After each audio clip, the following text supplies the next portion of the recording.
Hello, hello, are we live? Guys, I've got another extra special collaboration happening today.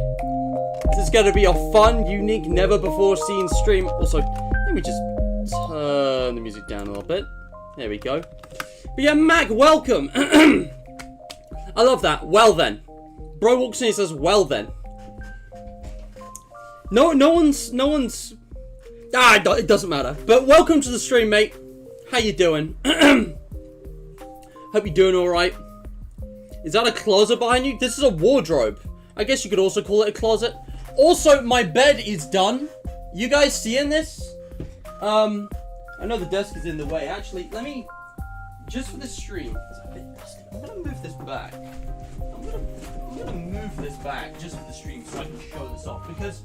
nobody has commented on this, but yes, my background has been gradually changing.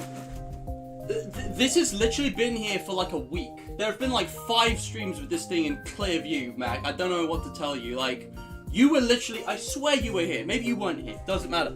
But yeah, guys, I don't know how you wouldn't have noticed this before. This is the first time this is on camera. New bed, new mattress. Need to put the, covers and stuff on it, but they're in the wash right now, and I thought I'd get a bit cheeky and creative. But yeah, this has been here for like a week. This has been here for several streams. Check it out.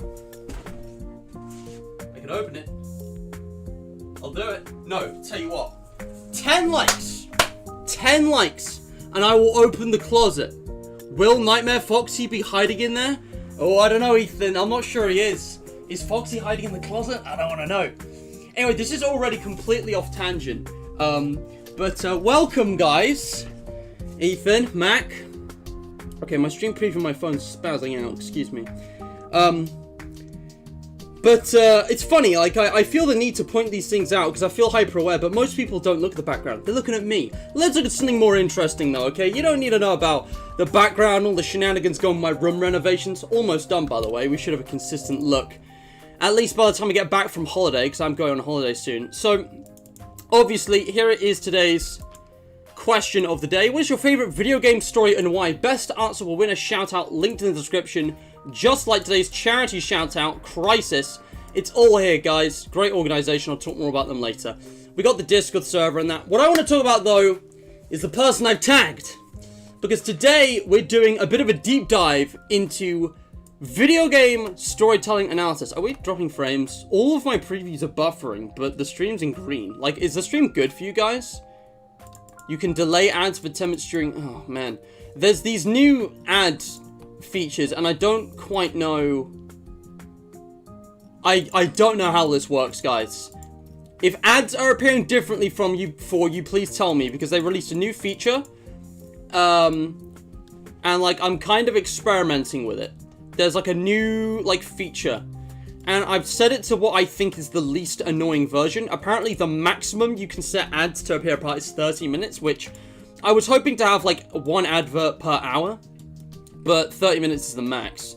And I don't know about automatic mid-roll. Something tells me that's just not going to be very good. We're not going to worry about this, right? This is little monetization stuff. Just if ads are a bit different on these streams, it's because I'm experimenting. Don't worry about it. Anyways, I'm sorry to keep my fine lady friend waiting, because guys, today we're doing some video game storytelling analysis with the one and only Chubbs Deuce, Creenella.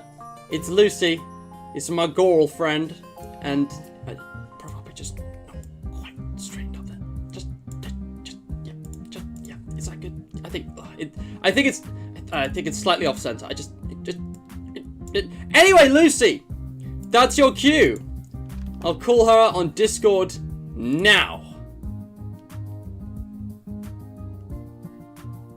Here we are. Hello? Hello? Hello? Here. Welcome. How you doing? Alright, I had a big fat nap earlier. Nice. So I'm a little bit tired still, but I've got hydration. I am ready. She is hydrated. She's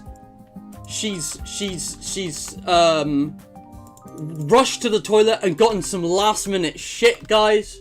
She's having a great time. Read the full sentence, you ass!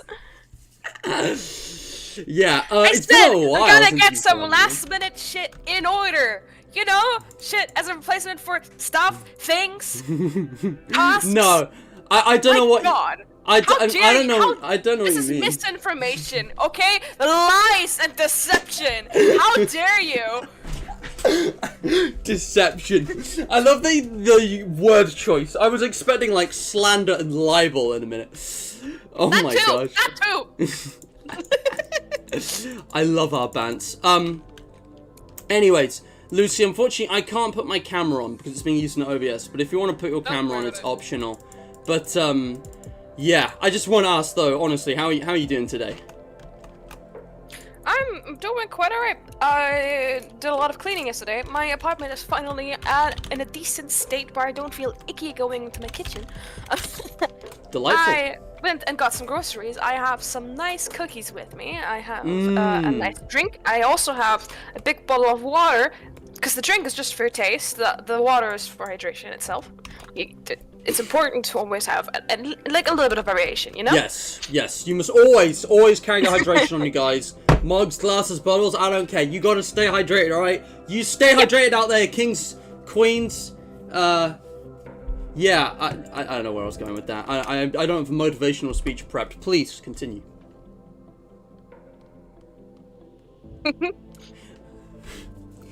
The classic BFGF banter. You'll love to see it. Hell yeah. Best friend and guest friend. Hell yeah. Guest friend, huh? You're my guestest friend, Lucy. And I mean that from the bottom of my heart. Anyways, we'll talk about the QOTD and stuff soon. If you want to submit answers, lads, go ahead. But anyways, for anyone who doesn't know, who just happens to be watching this live or otherwise, Lucy goes by Queenella on YouTube. Her channel is tagged in the title and the description because I forgot to link your Tumblr, but after what you were telling me last night, I wasn't so sure if I should now.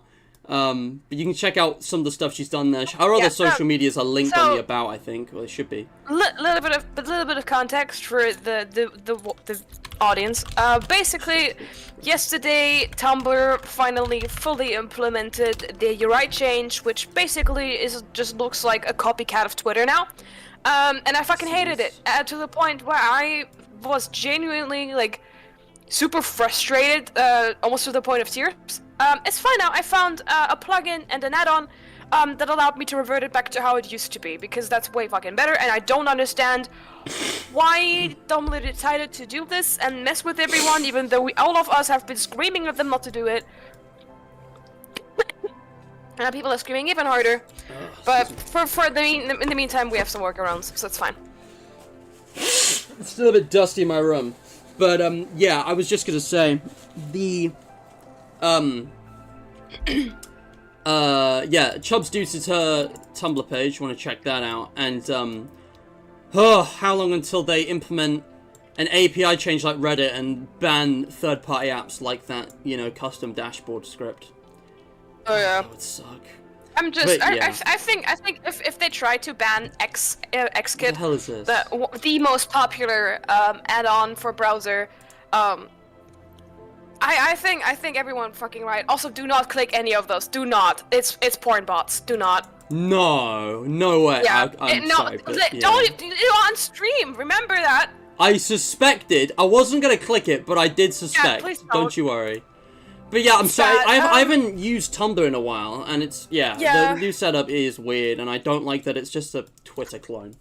It literally is. Also, Anyway, the Tumblr Live function is absolute trash, and it was literally like banned in Europe for the longest time because it was just not meeting the data security standards. Oh my god, dude! You know that was it Threads that was banned in Europe because it didn't meet the standards? Yep. My brain was automatically like, "Yay! I'm not gonna have to deal with that." Oh wait, Britain's not. Nope. It's not in the EU anymore. That feels so wrong. That's like Britain's listed outside of like the European Union. I'm like my brain. I'm not accustomed to that, and I do not like that. Oh look, we're getting Alpha again. Also, I just don't even trust Meta as far as I can fucking throw it, and any app they put out is going to be data sucking trash. Yes, Lucy, there's another stream I'm going to be doing in the next couple of weeks. You're going to love. I'll tell you about it when the time comes. All right, secret. Oh boy. Okay. But Anyways, I don't want to get too deep down this rabbit hole, because we're here to talk about something completely different. I'm going to try and remember to actually keep the music running this time. We've had some great non-gaming streams lately, and it's playing Alpha again, which is delightful. And fitting, because look at the thumbnail. I've picked... excuse me. I've picked these two specific games to kind of... making this thumbnail was a bit of a challenge, but so I eventually boiled it down to kind of like a minimalist version of what this stream is about. Let me just read out the description. Dude, the casual flow of conversation with Lucy and I is like so slick and smooth. I've barely structured this stream, and we've already gone on a tangent. So let me tell you guys what exactly we're doing here today. Video game storytelling analysis with Queenella. Video games are one of many mediums that can be used to tell a story, but how exactly do they do it? What makes them unique from movies and books, and how can storytelling vary between individual video games? Using some favorites as a few examples, Queenella will be joining me today for a deep dive into the writing of gaming. This is something I've kind of thought about for a while. It's something that's probably bled into Continuity Era and will continue to do so at some point, but it's like, I don't have a specific video for this, I just want to talk about it. And Lucy, you're the best person for this, because the thing that inspired this was one of your Tumblr blogs. It was the, what was it called? Magma something or other. Ask a Creature? Yeah, about my Minecraft OC. Yes. Where is it? I'm trying to get it up. Nope, Ask a Creature. Nothing about it. The map is in the description. Oh, okay, yeah, never mind. It's gonna... But yeah, the, Hold on. I'm gonna grab a link, since you seem to be struggling. I've always struggled with the Tumblr layout, but this is probably worse. I mean, I don't use Twitter either. Honestly, like, Tumblr's layout was really unique and creative. Here we go. Okay, I found it. But yeah, so basically... I think you guys get the premise. Lucy, let's talk about the inspiration, though. Could you explain, like, what is this thing? So basically, conceptually, it's an ask block, which means people can either anonymously or directly send me questions about this particular character that I've made the block for. I have lore basically pre-written in my head and in some drafts that I have on the side, some concepts and story ideas that the ask that the audience is essentially meant to like sort of unlock bit by asking questions and semi-influencing the narrative. It's technically already settled, but like for like little gimmicks and little things, and Kree has like a very interesting, in my opinion at least, interesting character concept with funky like with a funky kind of body that's not something you might see every day. And so there's been some questions about like who he is, what he's doing, where he came from, how his body works, etc, etc. And that's the kind of stuff I answer on there with drawings. Yeah, it's really cool. I mean, your art is just so stylish. Thank you. And yeah, I know it's probably been inactive for a while. I actually haven't caught up on some of the latest ones. Actually, it's not that inactive. I think I updated like not that long ago. Oh, good, nice.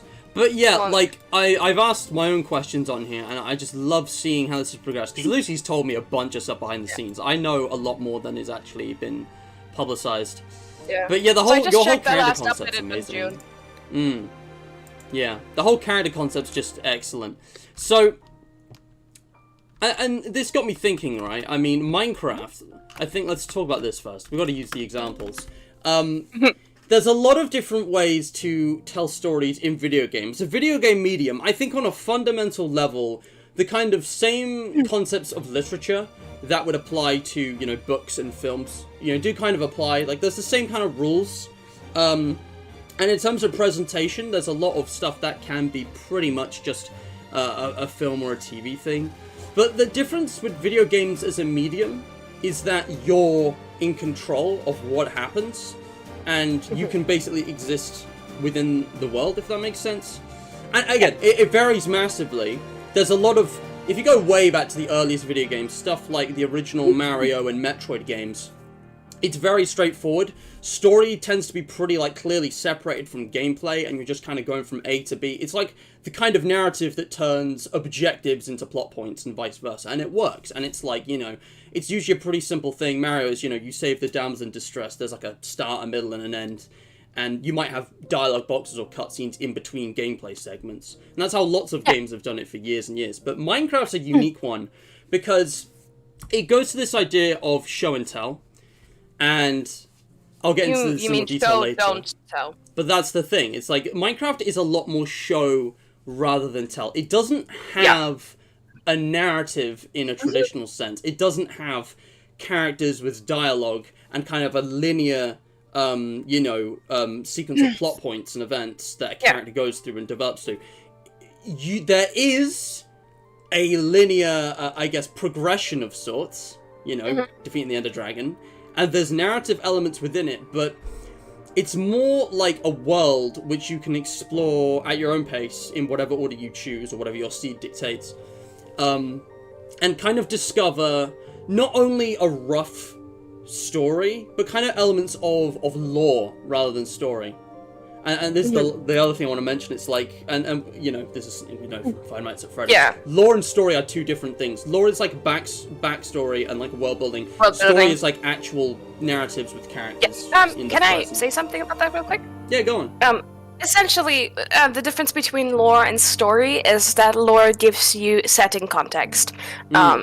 It gives you the setup, it gives you the world they're in, it gives you the surrounding context of things that happened in the past, things that precede the current course of events. Also, I'm pretty sure you mean show, don't tell, because Minecraft specifically does not tell you anything. Yeah. It does all of its storytelling and like implied narrative via show. I think the only point in time where it actually like actively tells you things is during the end poem, and even that is that's the thing. Very, very vague, but it's super nice. There's so much to talk about. So, I'm trying to get The thing is, guys, I didn't plan to show anything on screen, so I might actually just launch a game and play it, if nothing else. But for now, I'm just going to look at the thumbnail, because I think it's a nice graphic. The thing is, where is it? Here we go. Yeah. The thing about Minecraft is that, there isn't really... You could argue there's a narrative, right? Because writing is like an art, and it's... it's very much... Like, there's lots of different ways of doing it, right? You could argue that the way in which a good game will blend story and gameplay together is to have the progression of the game, the, leveling up, or the, new places explored or whatever, actually be a part of the story. And there's lots of games we can use as examples for that. I'm already thinking of, Zelda, Breath of the Wild, or whichever. But in terms of Minecraft, it's not even linear. You have so much agency over your game. It's almost incomparable to a lot of other games. And it is all show, because there's no... I mean, so the end poem, right? The end poem's a weird one, which I'm just gonna ignore for now.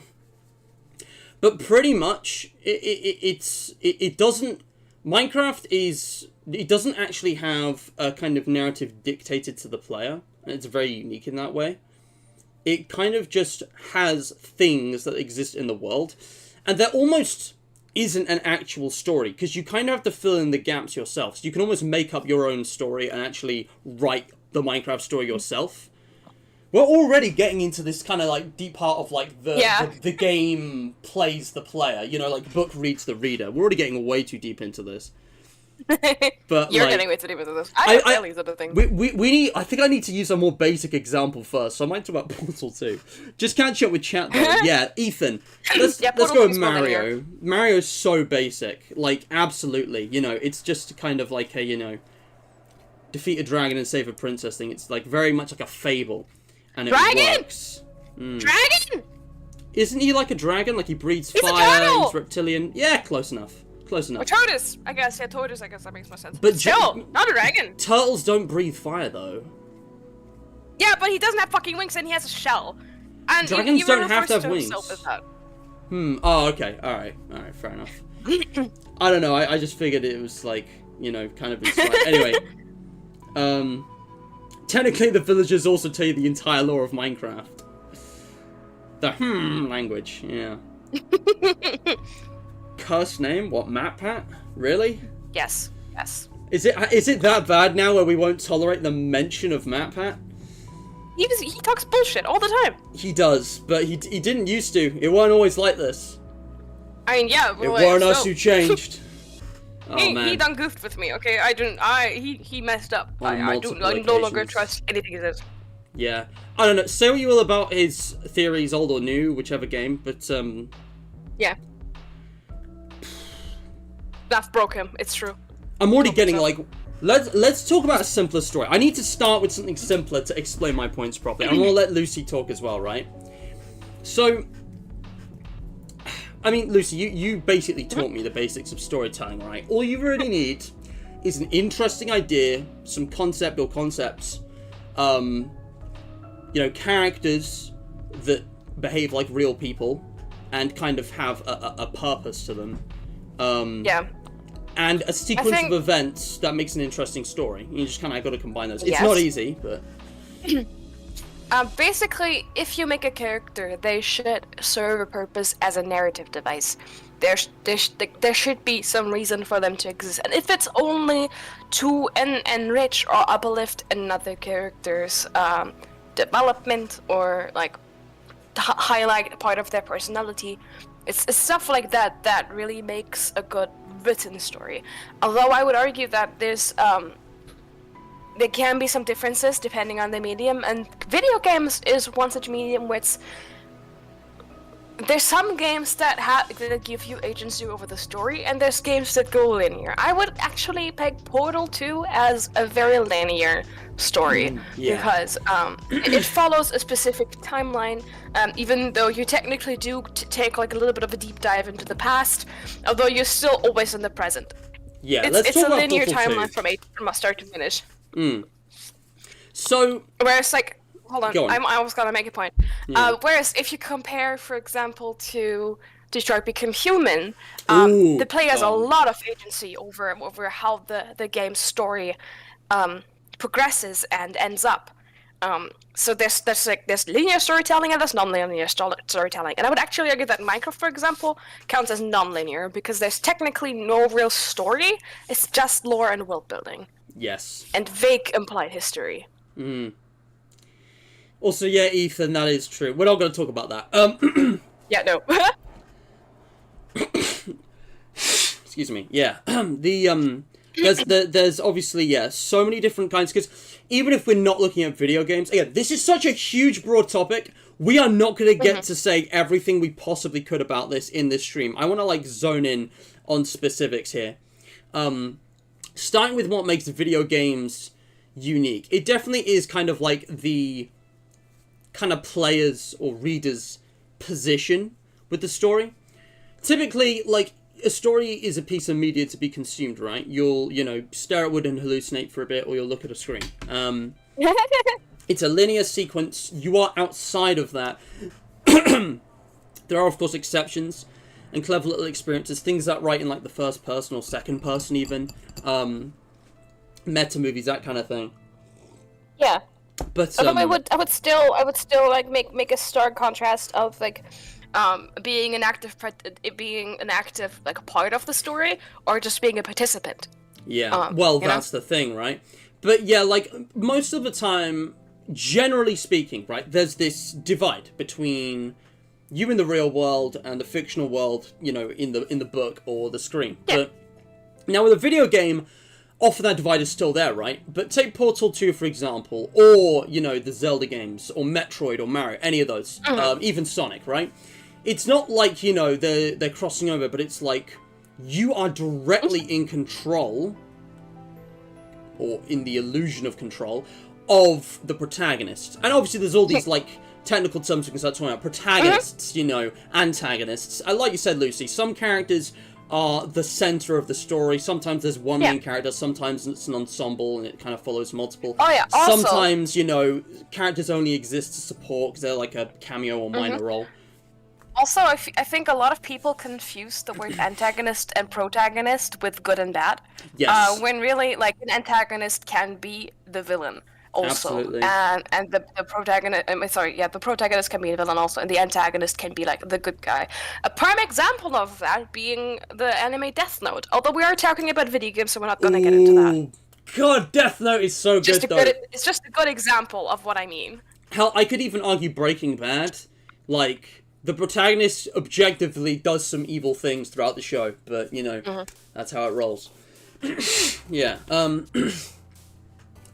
But, yeah, so with games like these, right, you know, good or evil, again, a morals are subjective, technically. I've heard some people say that. We're not going to get into that now. But the thing about the writing, is that generally, with a lot of games, such as Portal 2, your control and choice actually is an illusion, and they kind of build that illusion, because with Shell, right, yes, you're in control of the character. In order to progress the plot, you have to succeed going through the gameplay, and you're in control of how you do what you do and all of that, and where you move and when you move, and what exactly you do. But if you just look at the story, if you take out, yes, it's a video game, but if you just look at the actual narrative, there are no choices that change your path or the ending in this game.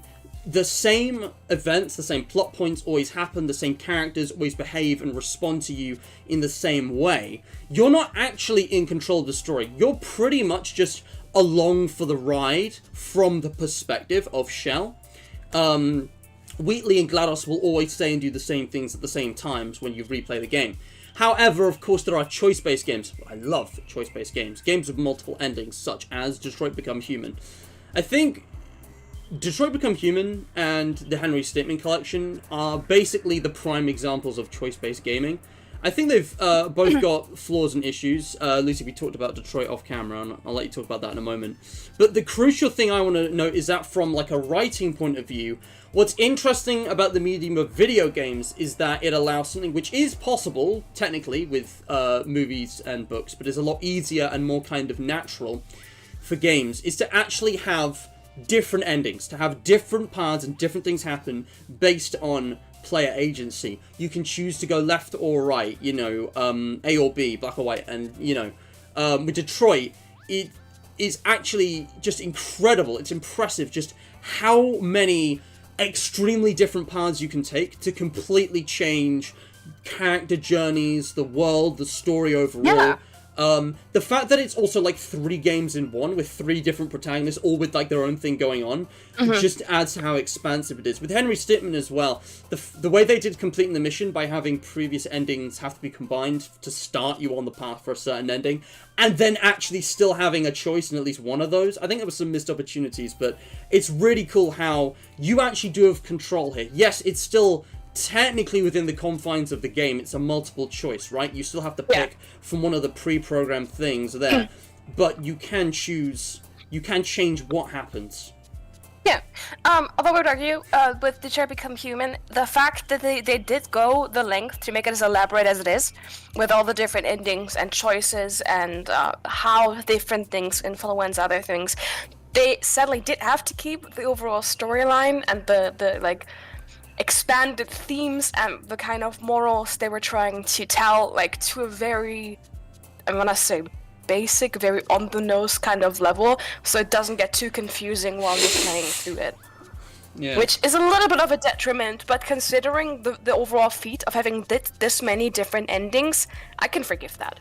Again, this is the thing, right? Completing the mission. So Henry Stickmin, indie game, there's maybe, like, for each one there's slightly more endings. The first one only has, like, 3 endings. The last one has like 10. And it's like, that took years to make. Detroit was a huge AAA production that took years to make. And again, there's a limit to what you can do. It literally has hundreds of endings. If you count all the variants, even if you don't, it's close to 100 endings. It's dozens upon dozens, depending on who dies and when they die, or what alliances or, factions you choose. There are obviously some things. I mean, we're not criticizing or reviewing the game here. Like, we personally, there are some things which, I would personally change, for example, but it's like, they got to have, I guess, like stable hinges in order to, stop it from being too ambitious. But it's Exactly. interesting how that functions and what is possible just with, the imagination and creativity of, okay, so if you choose this, then there's like a domino effect. It's like this character will now respond to you differently, which will lead on to a different situation. Again, the Marcus path, I think, had the most variety in terms of different things you can do. It gets crazy. Yeah, though I really wish sometimes that the game didn't fucking force you to, like, get into, like, a romantic kind of deal with North, because I genuinely did not like her at all. Yeah. Like, in terms of writing, the characters... I'm talking kind of like plot. Characters are a slightly different thing you can separate. I don't like that they forced that relationship when really it should have been... You have a romantic relationship with the character whose kind of, like, ideology you closest align with. It would have made so much more sense. It would have been so much more interesting from, like, a dialogue enriching point of view. But they should have at least given you the option, like have the choice there too, instead of just going like, no, you could only choose the girl that wants to kill all the humans out of revenge. It's not great. And again, there's only little things like that. Like there's 2 moments in Connor's story which I was like, why does this force a negative relationship with Hank? But yeah, it's. In terms of the actual, like, plot point to plot point, it's crazy. And it's really interesting because even though it's all still within the confines of the game and you can't actually do anything outside what is pre-programmed, the sheer scale of it is so impressive, it's worth talking about. And I think it really... definitely. It's not like a meta game, it's just kind of a game about, like, AI and kind of like the existence of sentient machines, and in its own world. It did go pretty heavy on the Holocaust symbolism. Like it went a little bit too obvious and on the nose with that. It was a little bit cringe. Yeah, but like it's impressive. That game is very, very impressive. Just for how what it achieved. Much you can change. Like with Marcus, for example, right? You can have major characters die at completely different points in the game and have, like, other characters almost, like, substitute them or, like, have different dialogue or whatever, across, like, the whole thing. Because depending on your choices are, like, not just what you do, but how you do it. When I think they're stealing, like, blood or something, when they're raiding the warehouse after Marcus kind of gets, appointed king of Jericho or whatever it is. I love that mission because there's so many alternate routes. And it's like every minute there is a different choice which can lead to a character death, to kind of like a different relationship. And, in the end, I definitely think there are a lot of these which don't matter for the actual ending. But I think oftentimes people put too much emphasis on the endings of games. I think the journey is just as important as the actual ending. And there's a lot of games where your choices don't really change the ending at all, but they change the journey to get there. Telltale, which I have a bit of an issue with, but, like, it's still really interesting and dynamic to see. I mean, we could talk about all the Telltale games with choice-based, couldn't we? Minecraft Story Mode, The Walking Dead, there's so many. I don't like how they contrive stuff at times. Because, again, none of this is, above criticism. But, yeah. I'll check out the QOTD soon, Mac. Last thing I'll say, completing the mission. I'm going to try and stick to games both Lucy and I know, which is why I picked these 2 for the thumbnail. Because if it wasn't these, it was going to be FNAF. And we've talked about that I don't know if already. you know Undertale. I know Undertale. I could talk about Undertale. Yeah. Actually, I know Undertale does have multiple endings. All I'm going to say is that Henry's statement's great, and even though it's smaller scale because it's indie, like the way they did the choices with completing the mission, I think there were some missed opportunities, but I still think it was good. There's a that is unfortunately not a game I know much of, if anything. So let's talk about Undertale. I'm just skimming Max QOTD.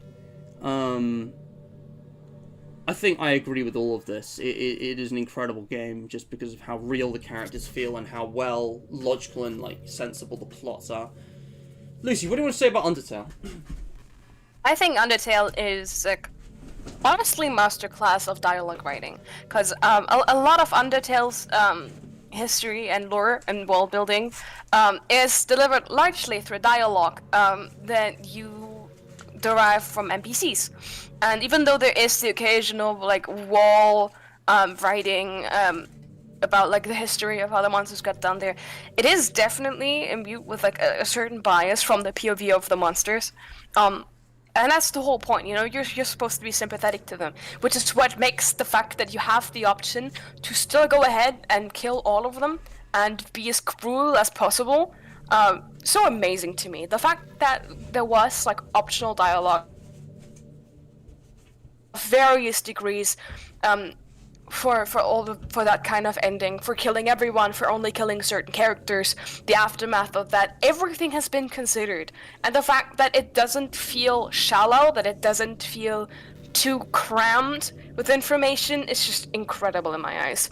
It just really goes to show that if you put your mind to it and properly do the work and like really like put the polish on it, that you can do extremely well with having like multiple endings and giving the player so much agency over how the story goes. Yeah. See, this is the thing, right? I think this is the strength of Undertale.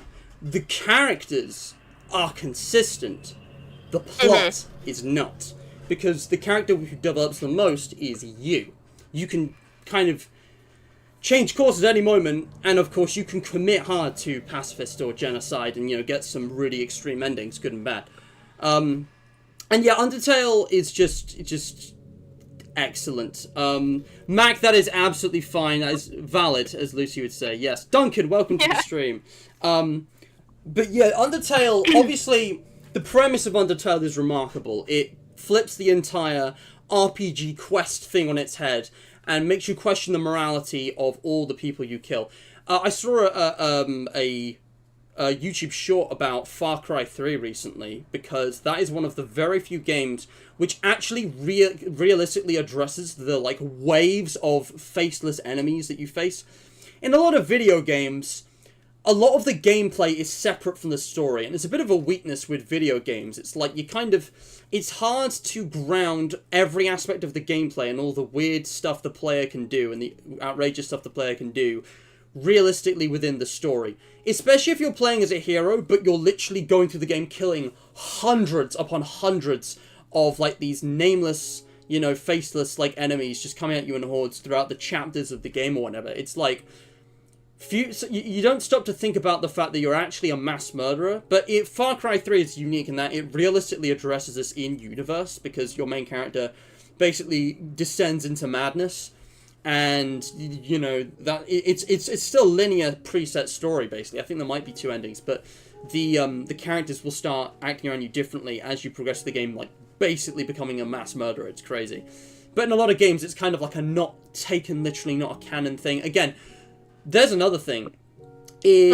Some games are not meant to be super immersive, and some games, not every single little detail is literally, realistically, canonically happening. Like, you know, I don't know, in Portal 2, like, you've got the user interface with little portal symbols on your screen, right? Shell doesn't literally see that. That's just the game's user interface. That goes for, like, you know, all the games, I think. But I think I have another great example for this. Oh, yeah? Ultra Kill. Because Ultra Kill does this thing where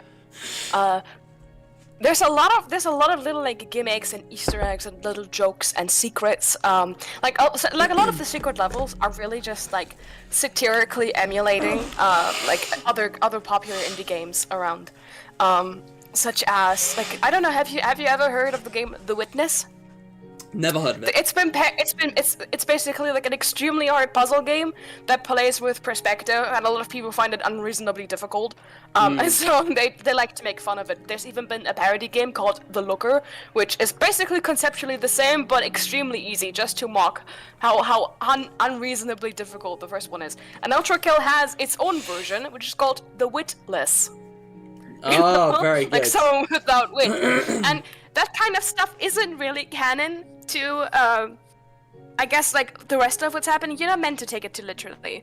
Right? But still, at the end of every secret level, you find a terminal that gives you, like, a crumb of lore, like a little bit of insight as to what the greater scheme of everything is.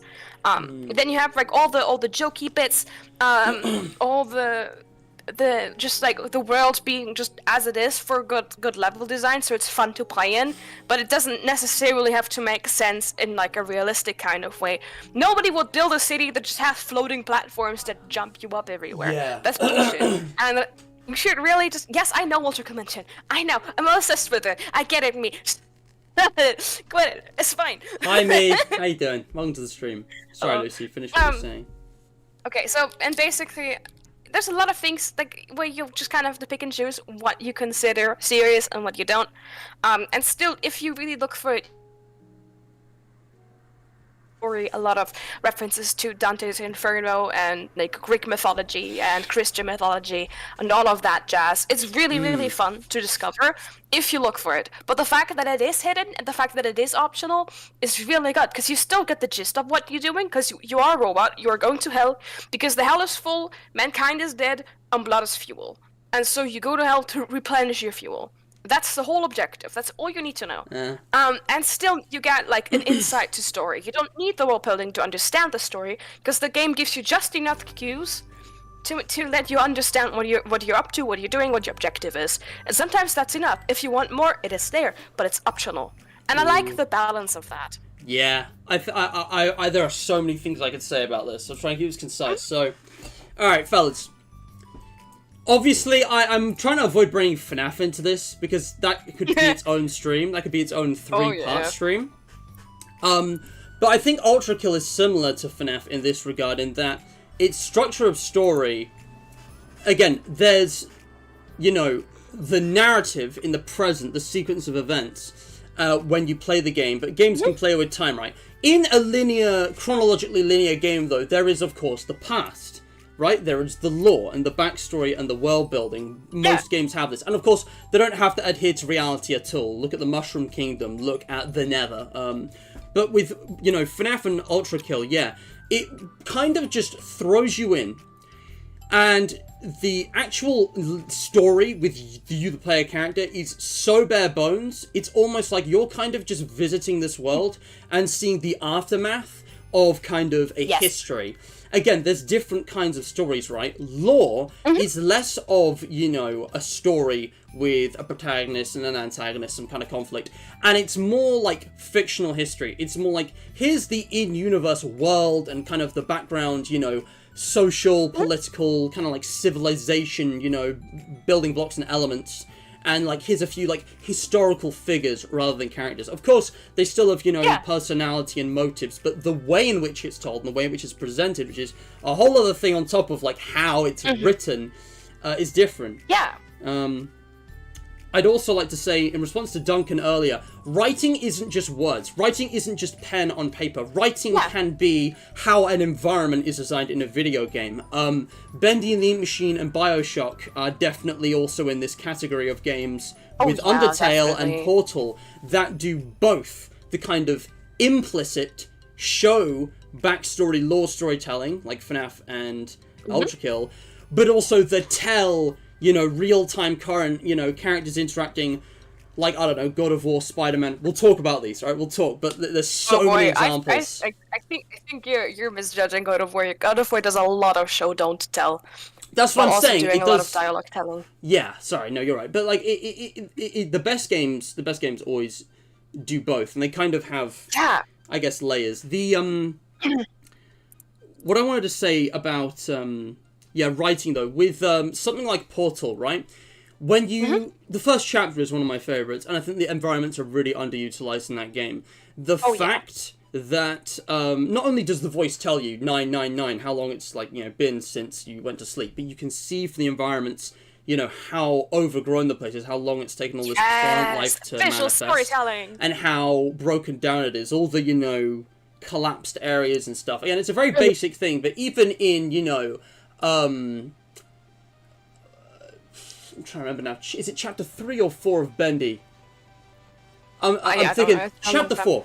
The start of chapter 4, where you're going through the cavern and there's all the chains dangling down. Now, the plot twist of this game kind of makes the entire Bendy lore irrelevant, and I hate that, but I used to like this game, and I think that's a great example of kind of environmental storytelling, because it's without a single word, without anything being said, it shows you. So Jojo commissioned people to dig out this huge underground cave, you know, so that, you know, he could hide away all of his, like, dirty business secrets, you know, underground. Again, kind of like Five Nights at Freddy's sister location, even though that one, it's a bit of a stretch to suspend your disbelief, probably in both cases, but, you know, like, it's not just text, is what I'm saying. Yeah, definitely not. I feel like a lot of people tend to mistake, like, when what we refer to as writing, that we only mean the spoken dialogue, the written texts, etc. Because a lot of, like, you still need, like it's called scripted events for a reason when something happens in the environment. I mean, it is still written. It is still like it is still conceptualized in words before it actually gets turned into a visual experience. This goes for everything. You know, character descriptions before you make the concept art, you know? In captions, in, like, brackets, you put all the actions and the non-spoken lines and stuff for games, even if it's just in concept when you were developing it, you know? You know, storyboarding is a real thing, and those drawings are a part of the writing. Yeah, and sometimes, hold on, this is like something that I can say of my own writing process and the creation process. A lot of the time, visual and like written story construction goes hand in hand. A lot of the time when I'm designing a character, I start just designing for fun, and as I'm going, I'm feeling like tugged one way or another, and I'm like finding personality through the character design. Or the more personality I develop along the way, the more details I can add that actually make sense for this character. And a lot of the time, I will go through several iterations of the character before I really hit the mark. Because like oftentimes you will end up with just a vague character design and some character traits, and then you try to figure out how to fit them into whatever story you want to fit them into.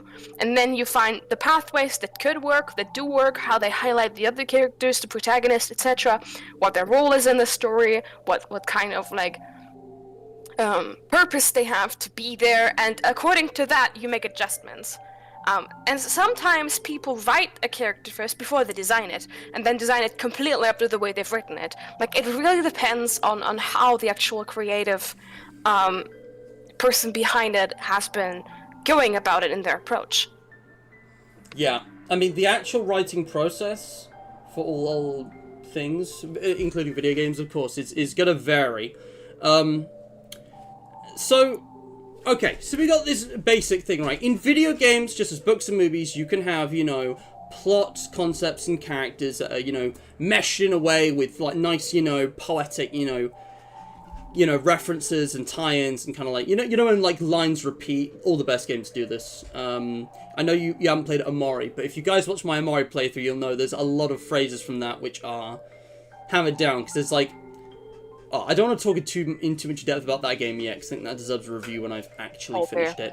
But yeah, and it's like you know, it's not always explicitly stated things, it's the implicit things, the symbolism. Portal 2, for example, I adore that they gave Wheatley blue as his kind of main colour, because now it contrasts GLaDOS' orange, not only being roughly opposite on the colour wheel, but also with the Portal colours, it's like the two sides.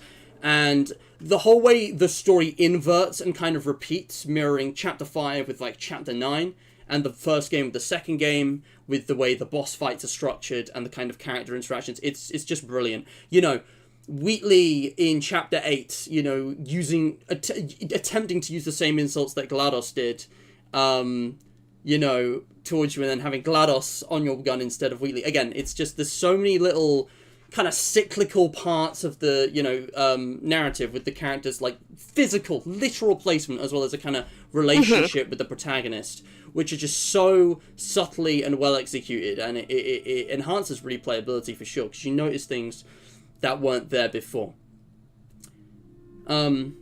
Just catch up with chat as well. Musical storytelling and colour theory. Yes. What are you guys on about? Oh yeah, leitmotifs. Amori does a lot of this as well. Celeste, we should talk about Celeste, shouldn't we? Because the soundtrack was playing. Yeah, I just have no idea about Celeste. I've never played it. Yeah, that's alright. I mean, I'm trying to think. I don't know. There's so many. Video games have banger soundtracks in general. There are a few video games that I don't actually like the soundtracks of. I can't think of any. But yeah, the having leitmotifs and sounds kind of like indicate stuff as well. I have, I think, two really good examples for this. No, three actually. The first one, I'm gonna like vaguely cut into, but not get into too much because it's not technically a video game, which is Homestuck. Homestuck has like a specific theme for every single character, and every single character has their own leitmotif, their own like little melody pieces, and a lot of the time when you get to like the big animated pages that like tend to bring together several like storylines in a clashing point. You will hear every single character that's involved in the story point in the leitmotifs of the music, which I think is incredible. The fact that they executed it really, really well. But also, I'm pretty sure this is not in little, like, to thank Toby Fox, because he was very involved with the soundtrack. Another game that did this really well was Ultra Kill, actually, because it does have like specific leitmotifs for specific enemies, especially the bigger recurring ones. It plays a lot with dissonance to give you a sense of dread and chaos. It plays a lot with baroque instrumentation mixed with metal to indicate like mood swings and like someone's viewpoints on things. There's melancholy, there's a music box kind of theme in between to represent nostalgia, the past, etc. It's so... I love when this kind of thing happens. And another game that did this incredibly well that I think we're also gonna maybe cut into a little bit later is God of War. God of War, especially the 2018 one and the last game that came out, which is Ragnarok. They did such a phenomenal job giving every character their own recognizable themes and like have it develop throughout the game, recur when needed, inciting emotions where it's relevant, really accompanying the entire story, which is complex and very, how do you express it best? It feels very fleshed out. Yeah. You can talk about God of War now. I think now is a good time, because it definitely is in line. Because what I was saying about most of these games, including that one, you're right, I misjudged, is that they have both the kind of simple, easy to follow, engaging story happening in front of your eyes with characters, and a rich lore with a backstory and a world, and of course they complement each other. In Portal 2, for example, you've got the entire Carolyn story arc with Cave Johnson's recordings and Old Aperture, and the way that stuff is only revealed after the Chapter 5 plot twist and kind of like, you know, the turning point of the story, and it gives you that time for reflection and kind of leads you up for the finale with like new information. It's really well entwined in how it's like presented, but also like it directly connects to, you know, GLaDOS just in front of you and what she's saying and doing. Yes. Also, Portal did extremely well with the musical storytelling as well, because if you really listen close, every single thing in Aperture Science, every single construction piece, from the lasers to the heartlight bridges to the companion cubes, everything makes its own distinct noise. And the fact that so many of them have the recurring underlying melody of Karamia is fantastic. The entire facility is alive while also being completely dead. There's nothing alive in there, but the entire facility itself is breathing. It's incredible how much they like managed to convey that, how much like attention to detail they put in there. It will never not be one of my favorite things about this game. Yeah. And now about God of War. So God of War has like it's a longer ongoing franchise, and a lot of people tend to these days at least only know the 2018 one and the follow-up, and they don't really know the history of the previous games. And in the previous couple of games, music was prevalent, but not as fine-tuned as in the last two games, I'd say. There were still like recurring leitmotifs for every character. You had specific themes for specific fights and specific enemies, but it didn't play that much of a role. But what did play a big role is how the story was structured. Because when you first boot up God of War 1, it starts essentially almost at the end. Because it starts with Kratos trying to throw himself into his death off a cliff, and then getting stopped. And then, like bit by bit, you unfold his backstory, and you get to learn why he's doing what he's currently doing. And you go basically, like throughout the next couple of games, you go through his like descent into almost madness, I would say. Like you watch him get betrayed again and again and again, and build up the rage that he needs in order to overthrow the entire pantheon in the third game. Then there's also the additional PlayStation Vita and PlayStation Portable. I think it was just Vita. I don't know if it was PSP. But point is, they won the handhelds. Those just kind of supplemented the story, but in a pretty meaningful way. Because up to this point, the only family of him that we knew of was the family that he originally had, the wife and child that they ended up getting tricked into killing. And then he's been spending the entire trilogy to kind of like come to grips with. And what the side games do really, really well is they like bring in his mother and they bring in his brother and explain what happened with them. And in both cases, he ends up finding himself, and that's like the whole tragedy of war. Because by the third game, he lost everything to the point where he really is just mowing everything down because he can. He has nothing left to lose. Yeah. And this is the whole setup for that makes the story of the 2018 God of War so impactful, because the 2018 God of War starts with him having to build a pyre for his deceased wife together with his son. So he's already lost his wife and child in the past. He's already like broken completely to that.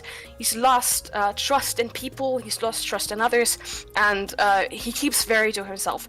And this is resulting in a very frigid kind of relationship with this now son Atreus. And the entire next two games are basically just Kratos learning to be a better father.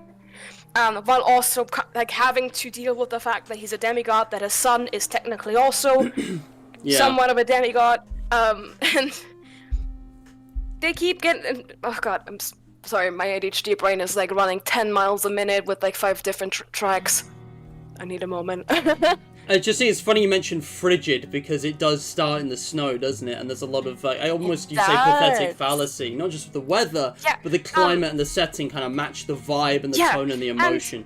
And it's just, again, that show not tell in the environment. Oh yeah, and I have a great example for like a really important piece of the show don't tell part. So in the previous 3 games, Kratos had what's called the Blades of Chaos. Those were both the gift and the curse by the god Ares that tricked him into killing his own wife and child, and they were grafted by burning chains into his arms. They were permanently a part of his body. He later managed to rip them off, and this left scars. And those scars are still, you know, like, I guess in the process of healing. They're never fully healed. You know, they will always be there. Atreus picking up flowers, while Kratos was chopping trees, and then Atreus comes to him with the flowers he was looking for, like, oh look, I found them. And in the meantime, Kratos is like adjusting the bindings he has around his arms, his forearms, where the scars are, that are hiding the scars. And as he's like adjusting them, he's turning away from Atreus, showcasing that he's wrapping up the past, hiding the past from him. And at the end of the game, when Atreus knows his full backstory now, or at least, you know, most of it, the important parts, and Kratos feels like he's finally like fully starting to like make amends with his past, getting over it, stopping, like figuring out that he can't keep hiding from things. He can't keep hiding away from the past, running away from it. He has to face it, he has to accept it. He has nothing left to hide anymore. And so he takes off the bindings and lets them go into the wind.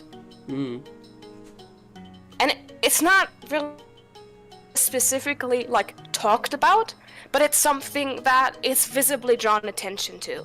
And it's something that I really, really loved about those 2 games, because it's something that you don't really pick up on if you haven't played the previous games. Because you don't understand really the importance of those scars. You know what? That sounds like fan service done right. It's subtle and it doesn't detract from the story for new players. Although he does reference the past games and like his past and the like incidents that happened, and this happens even more in Ragnarok. But this is so fantastic because this basically showcases how much Kratos has learned to open up ever since like the 2018 game. Because a couple of years between the 2 have passed, and he's like opening up more to people. He's trusting more people. He finds allies. He finds friends. He finds people he cares about. People that he would probably trust with his life. That he would trust with his son's life. And he opens up to them.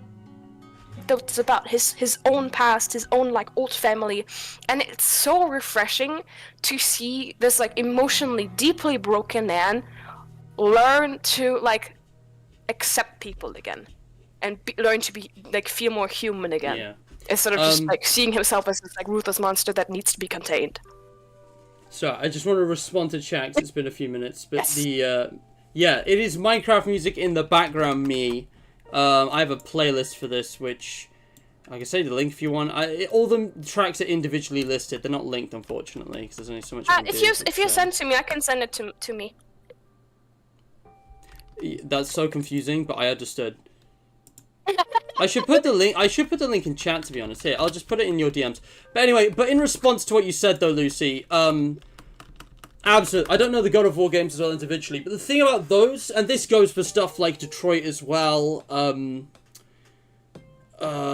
basically, there are some games which are very cinematic. And what you said about how he turns his back to Atreus when he's like, fidgeting with his Yes. scars and whatever. It's like, there's stuff like that which is just blocking. That's like cinema techniques. That's what they do, with the theatre on stage. It's like things like camera angles, things like, because again, they motion captured. It's the voice acting, but also the actual acting. Yes. For these kind of games, like, it is basically copy-pasting film techniques into a video game. And because of the gameplay and the way that's animated and polished and stuff, it all really flows together, even if it's like, put into cutscenes. Obviously, there are story elements happening while you play. There's both, right? It depends on the exact scene. Yeah. But, although I really like the balance in God of War 2018 and Ragnarok, where like some storytelling is definitely reserved for dialogues, specifically from a side character that you meet. Basically known to be like the smartest man alive, has like all the knowledge, a ton of anecdotes. He's lived in these lands a long time. He's very chatty, and so like whenever there's nothing actively happening on screen, or when you're just wandering around, to fill the time, he is like giving a little anecdotes, and there's conversations between the characters about this, and it's really nice. It's not like on the nose. It's not forced. It's just there, and it's pleasant. Oh, also another thing that I would like to point out is this game has a lot of musical storytelling as well. You have Atreus specific theme, you have Kratos specific theme, and then you also have Atreus' mother's theme. His mother is never actually seen on screen until like later in like a flashback.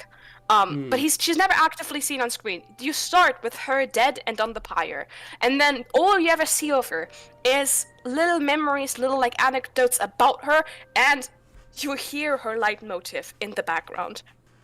Hear the gentle singing that almost sounds like a lullaby. You can infer that she was a very gentle and kind person, a very empathetic person, and you get the idea, you get the notion just from the music that Atreus is a lot like her, because their themes slightly overlap. Oh yeah, that's something when it's like different characters have like something in common in their music, like they use the same instruments or motifs or something.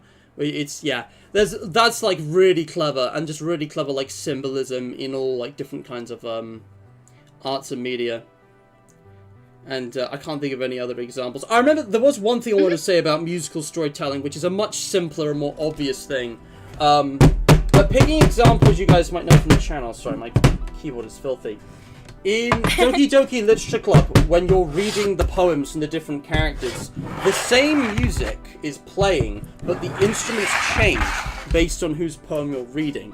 And it's just a neat little symbolic gesture of like, you're in the activity of like reading the poems, which is like a really critical part of the game, because obviously it's all about literature.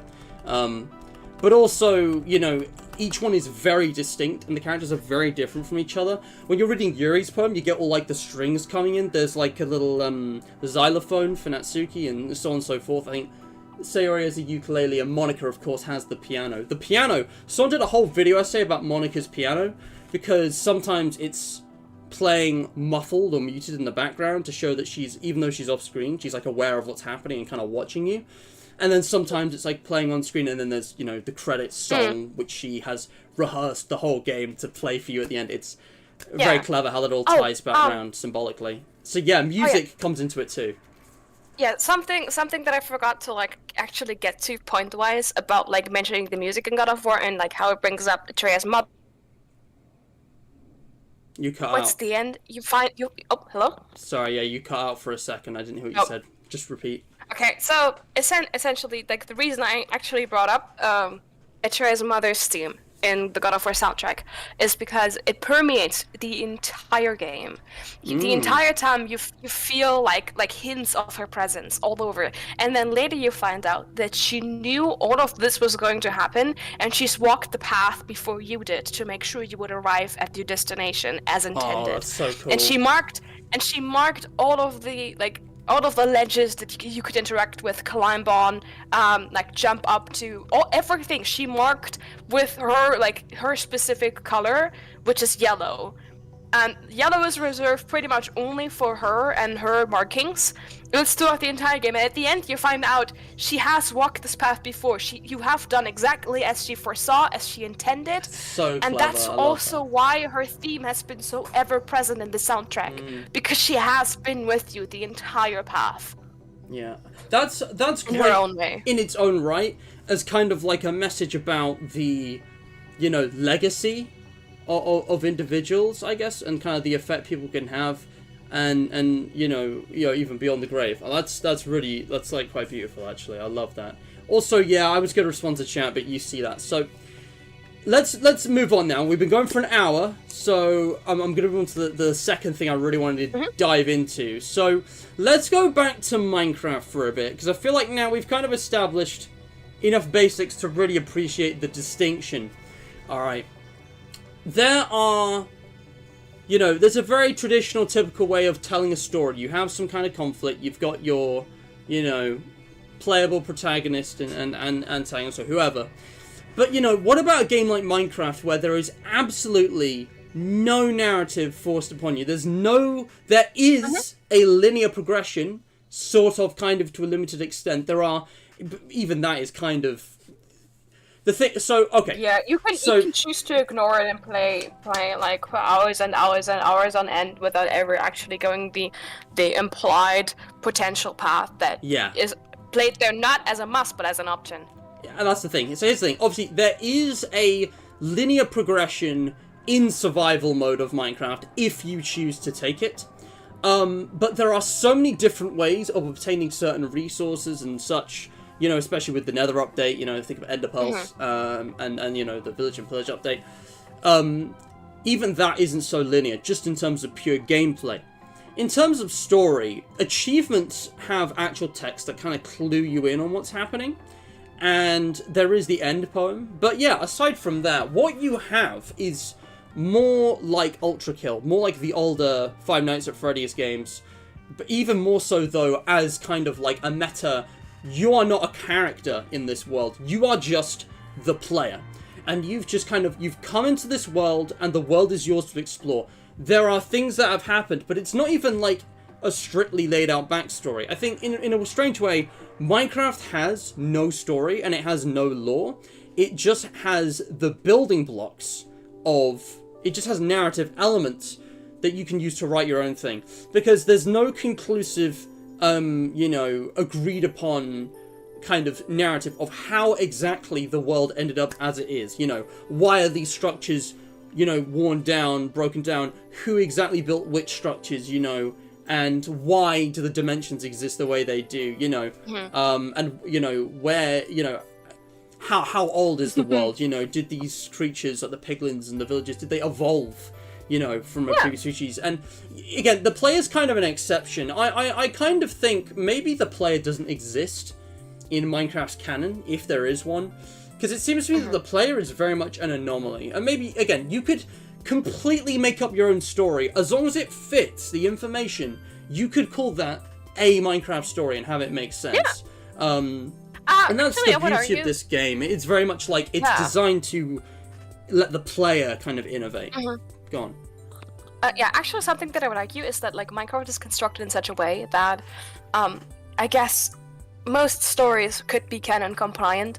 Because there is such a concept as canon compliant and canon non-compliant or canon divergent within writing spaces of fandoms. Yes. And I would argue that like Minecraft is so like nicely vague in its setting and its world building, and yet concise enough that you can latch onto those ideas if you will easily ignore and still make perfect sense within the setting.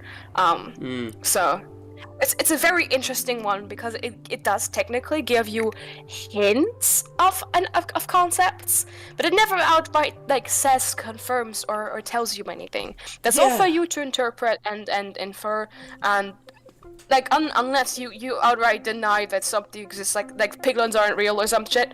Like, you can get away with pretty much anything. Well, this is the thing. It's like, I talked earlier about plot, characters, and concepts. That's like the 3 things you need to have a good story, right? This game kind of defies that. It doesn't really have individual characters. It has different mob types. It has the one Ender Dragon, I guess. But in terms of individual characters, nothing. And in terms of an actual narrative with plot points, there's hints, but it's mostly really just concepts placed in a sandbox. And it's how you connect the dots is up to you. You know, because like technically it does tell a story. It tells your story and your game experience. Well, this is what I want to get into. Forgive me, Lucy, but I gotta like talk about this. So, has anyone here heard of the concept of the book reading the reader? If we go back to the old-fashioned days, do you guys remember reading books? You remember the smell of paper? You know, the kind of atmosphere of a library? You guys remember that? As a student, I have actually been to one recently, and it's delightful. Yeah, so the idea is that obviously readers read books.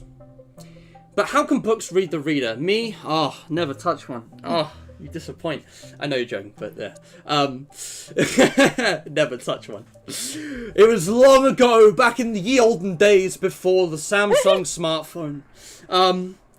But yeah, no, I'm not. You don't have to be like a library guy, okay? But like, you know, books, right? Think books. You read the story. The idea in like literature and academia is that a book can read the reader when the reader kind of realizes something about themselves via reading the book.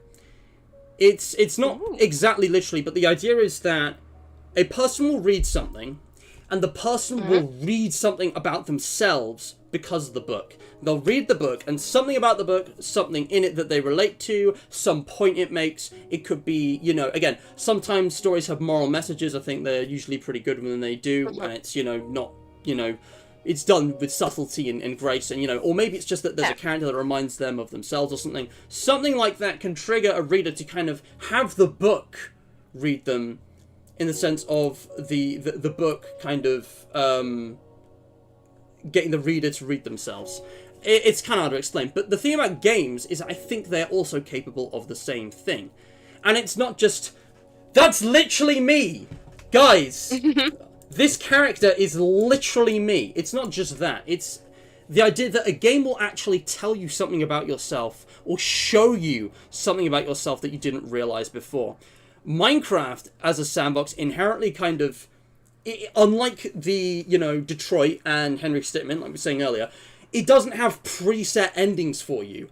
Whatever you can do within the confines of the game, I mean, building a structure, you can make literally anything, you know, using what's in the game, and there's literally, like, billions of possibilities. Even if you only have, like, a 5x5 space, there's, like, millions of possibilities of what you could build now, how exactly you could place which blocks and in which positions and stuff.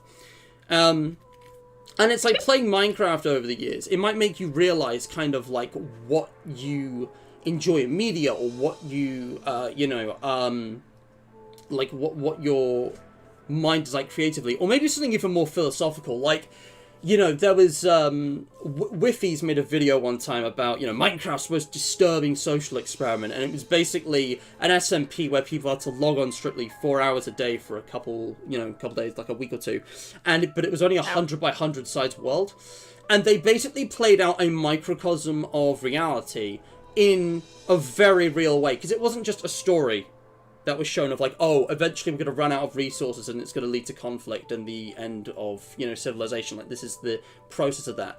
The players were actually experiencing it firsthand in this video game. They were simulating being in that situation, not just looking at it. And there's this thing about having the player not just be a participant or a witness, but actually be in that situation. I think games like Minecraft, due to their open-ended nature, their vague kind of storytelling and sandbox genre, they really lean into this kind of thing in a way that other games like Portal simply can't do, because that's not like their objective. And I just think Minecraft is phenomenal for a bunch of reasons, but this aspect of it is very interesting. Few games have done this. You could technically do it in another sandbox, I guess, but Minecraft is so, like, polished. Matt confirms he is moron. I am not a moron! Anyway, yeah, and Duncan, regarding that, there are games, of course, such as Undertale, to a limited extent, because there are characters who break the fourth wall. Doki Doki, of course. I watched a video essay from The Cursed Judge recently talking about Spec Ops, which was a first-person shooter that released in, like, the early 2010s, alongside the likes of, you know, Call of Duty or whatever. But it was different in that, actually, it was a game that doesn't want to be played. It kind of has this... it's hard to explain, you have to watch the video, but basically there's a sequence where it's, like, at the end... After the stories started going in a weird direction and got encyclical, it's kind of like you're questioning what's real or not. It kind of gives the player, literally shows the player on screen as a separate from the character you're playing as, and it's like the same person twice. It's really weird. Giving them the choice to basically kill the character they're playing as and end the story, or kill the kind of final antagonist to keep going. Because the whole thing is about this soldier who basically defies his orders and... through a series of, like, mishaps, ends up going on a mass murdering spree for, like, no reason. It's bizarre, but it's a really interesting commentary on, like, war, but also, like, morality in games and your choice. It's like, you could have stopped all of these innocent people dying by just not playing the game, but you chose to keep going because you were trying to be something that you weren't, and it's an absolute mindfuck. It's a very interesting game. I hadn't heard of it. I'll send you the video essay, but yeah, breaking the fourth wall is a whole thing we could talk about. I feel like Sans in Undertale is probably the greatest example. I love Monica, but Sans is on a different level. Oh yeah, definitely. The way in which the Undertale as a game not only explores the idea of a pacifist-like RPG, but actively punishes you for it. If you go to the extreme of just being an absolute evil, genocidal maniac, it will respond to that. And it will give you, you know, one of the toughest battles in the genre. And, like, one of the most, like, you know, emotional sequences. I don't know, it's incredible, though. I don't know, I'm just rambling now. I'm repeating myself. So I'm just gonna read That's chat. fine, I get you. Yes, me. Matt is a Wheatley Kinney confirmed. Listen, man. He's literally me. Despite the fact that Wheatley was an asshole who turned evil halfway through the game, Oh yeah. I relate to him, man. Which you would in never every do, chapter. mister. I like to be devil's advocate. Yeah. You know, quick tangent, Lucy, because I brought you here because you have the expertise in this. I have a question for you, because the thing is, no game is perfect in terms of writing. I'm not trying to, like, do critique right now, but I have one question. In Portal 2, pretty much everything's explained, right? You go through the game, you see GLaDOS and Wheatley make the decisions they do, say the things they do, and you take decisions, and it's all the lore in Old Aperture really nicely ties together, you know, the character backstories. But why does Wheatley suddenly turn on you in Chapter 5? I recently replayed it, and I'm not sure I understand. It does get kind of explained with the fact that he gets connected. You cut out again. Sorry. Up. He gets I swear, connected. my mic sensitivity is super low. I don't know how this keeps happening. My internet connection is fine. But basically, it's explained about Wheatley with the fact that he gets connected to GLaDOS chassis. Yeah. And the chassis has this inbuilt feature where it makes you, like, basically go on withdrawal symptoms as an AI if you don't test. And the fact that it was immediately and instantly given so suddenly complete control over an incredibly massive facility, together with this, like, immediate craving for testing, I think that made him like switch pretty quickly, because he's very susceptible to this kind of manipulation. Yeah. See, when I first played it, I was confused, and I thought later they were going to reveal something about the chassis programming kind of, like, interfering with Wheatley's personality. Not quite. It's just... when I yeah. replayed it lately, I realized maybe this is actually just supposed to show kind of the human condition. Because if you assume... Yeah, Wheatley's a moron, right? That's part of his character. Except he's actually not. He's actually not that stupid. Actually, I will defend this. He is not a moron, but... Hold on. Let me... I need to contest you on this at least a little bit, because technically, if you really look at it, Wheatley was created to make the worst decisions possible. Like, out of an array of choices, he will always pick the stupidest one. And in this case, he chose to help the most destructive subject in the facility, and then chose to let her screw him into being in control. And when he was in control, he immediately leads the whole facility self-destruction mode, because he's not taking care of anything that needs to be maintained. He is technically, really, actually following his programming of always making the worst decision possible in any given scenario. I disagree. The whole of Chapter 5, he, like, without him, we'd be dead. I'm just saying. But if you're talking from the point of view of Aperture, actually, that does make sense, because, yeah, they wouldn't... Shell is just chaotic. Wait, and, was Chapter 5 not the part where he kills you? No. Chapter 5, he disables the neurotoxin and the turrets. Again, though, this is still part of, like reaching the result of him getting screwed into the chassis. Like, it's just along the way. The thing I was going to say, though, is that I was replaying it, and I realized maybe it's like... Wheatley basically goes on a power trip. It's just that if you think he has, like, the emotional intelligence of a human, right? He's capable of, like, sentient thought, as he's clearly shown to be. And it's like, you equivalent him to just a human being. It's like, he's basically handed, you know, this enormous power, and he's obviously, you know, simple-minded enough to get kind of, like, sidetracked on the thing immediately in front of him. And I think also that kind of like I don't know, that like blinds his judgment, because he starts like loping in Shell with GLaDOS and blaming them for everything that's like gone wrong. Again, I understand your point. Like an emotional thing. But yeah, I understand your point completely, absolutely, and I do think that was perfectly intentional, like showcasing like that even, I guess, like perceptively good people can like quickly turn on you if they reach a position of power. But also, again, like you can't just go and say that, oh, he's technically not a moron because he did some smart things. Because in the end, ultimately, and that's the whole point, you know, ultimately he still ends up going with the worst possible decisions. Is what matters here. I don't know. I disagree. Now, I think he was perfectly in line with his intended coding and like how he gets there. I do think there's potential for him to like adjust and get better. And in the end, it is implied that all AIs in Aperture are copied off of actual people.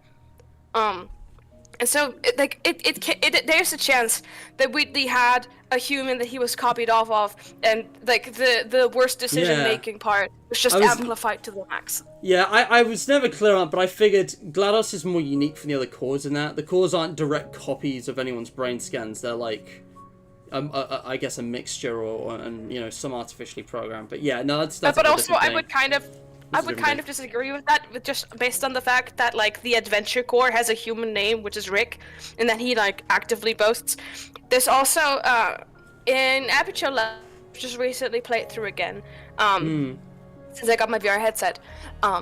You do get like what's called core calibration, and from the sounds of it, it does sound like very different people. It's like you're tossing like human beings with personalities out there.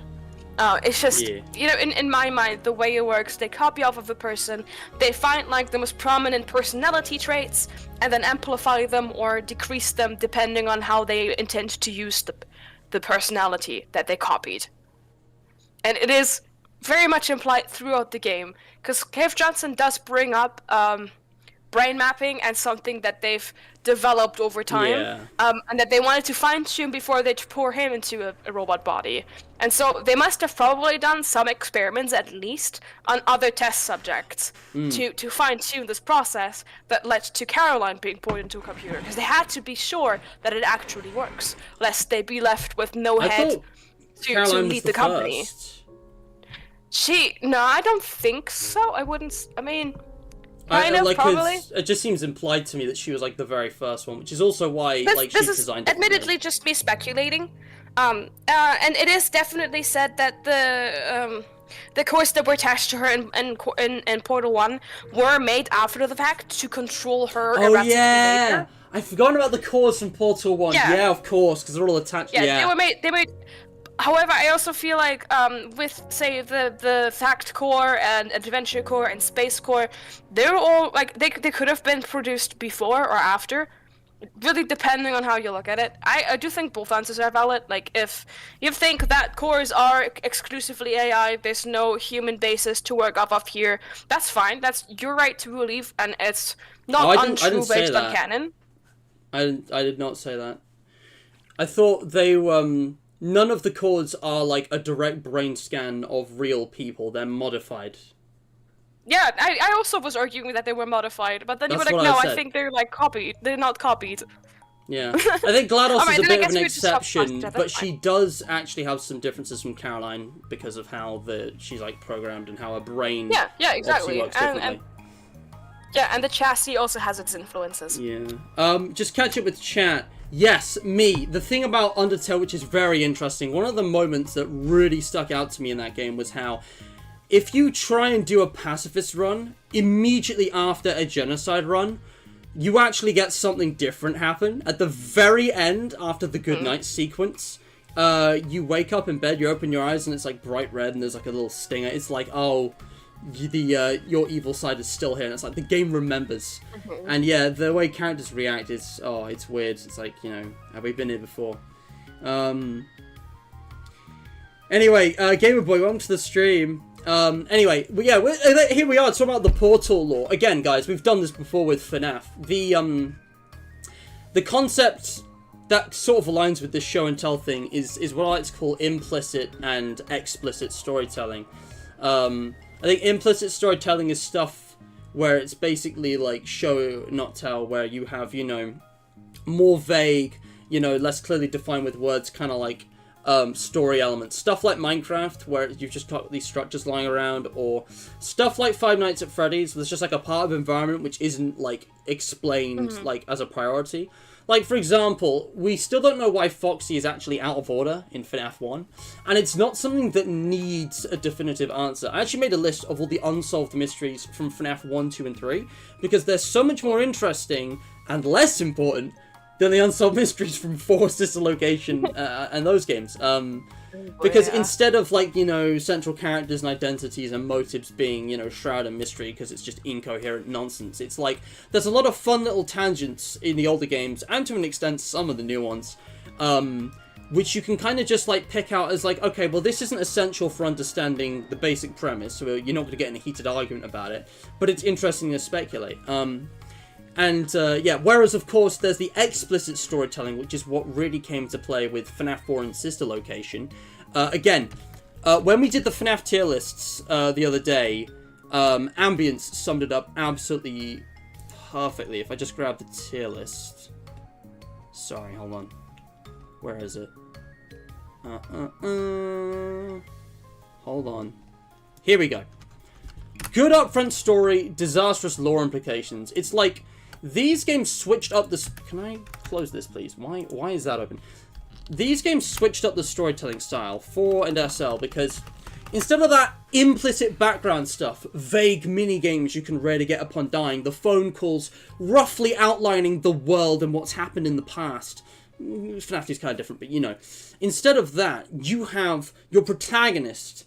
You have a very clear kind of conflict, motives, and like, not necessarily, again, FNAF's a bit of a mess, it doesn't necessarily conform to the whole present time and linear thing, but if you look at like the FNAF 1 minigames, And sister location, how much baby actually speaks to you. She has a speaking role. It's actually clearly, explicitly outlined who she is, why she is the way she is. As opposed to FNAF one where all the animatronics, even Springtrap, are just kind of vague. And it's like, you can only understand what they really are if you dig deep.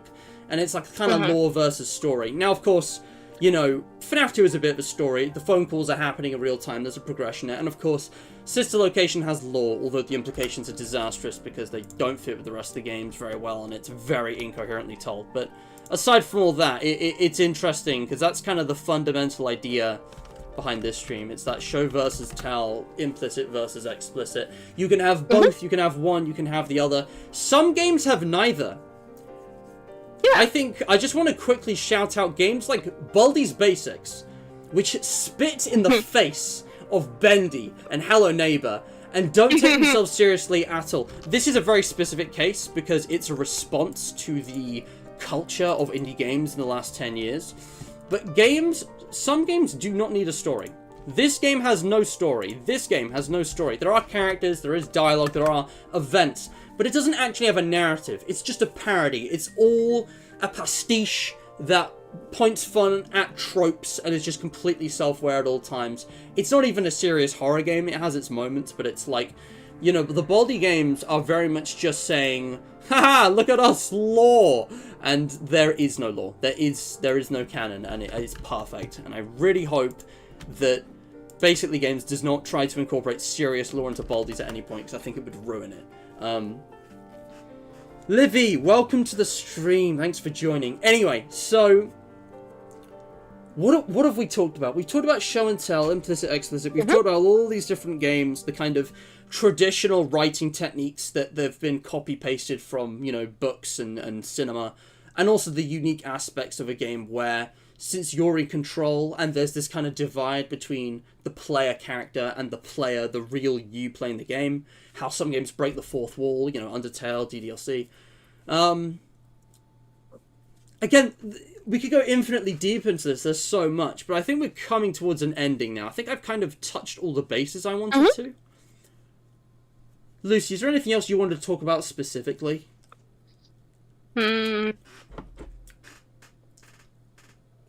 I think everything that really could be said on the topic without excessively expanding on specific games. I think we've discussed, we've brought up, we talked about. I think we're good.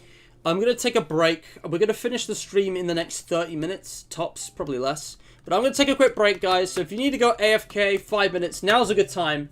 You know, if you need to go eat, drink, go to the toilet, stretch, tidy up, do whatever. If you're bored waiting, shout the links in the description. Leave a like while you're here. Subscribe if you haven't already. Ring the bell. The support is very much appreciated. It helps me out. It helps you out. You know, it's just great for everybody. It helps me do more awesome things for the channel. Shout the links in the description, as I said. Today's charity shout-out I mentioned earlier is Crisis. These guys are a UK-based charity working to end homelessness. I did a whole event to support them at Christmas, so definitely check it out. Go read up on their campaign and what exactly they're doing. It's really good stuff that is, you know, helping people in poverty, and donate if possible. Share it. Do whatever. It's a really great thing, and it's a real shame that this is a necessity for some people, but you know, it's, you know, least we could do, I think, if we can spare some cash. And yeah, join the Discord server, the community Discord. You can get notifications, you can get, you know, opportunities to collaborate, and you know, everything's there. Obviously, check out Lucy. I've just tagged her YouTube. Do you want your Tumblr or anything linked? Yeah, you can link my Tumblr, that's fine. I'll link Chubb's Deuce. Yes. Your main. But you know, you can check out all of her Tumblrs from there. They're all linked, I think. And yeah, go check out Lucy. Lucy, if you want to like chat with chat and host the stream, you can do that. You can just mute. I'll be back in 5 minutes, guys. Less. I just really need to get a drink. So I'll be right with you.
Hey, I'm back. Hello, I'm back. How you doing?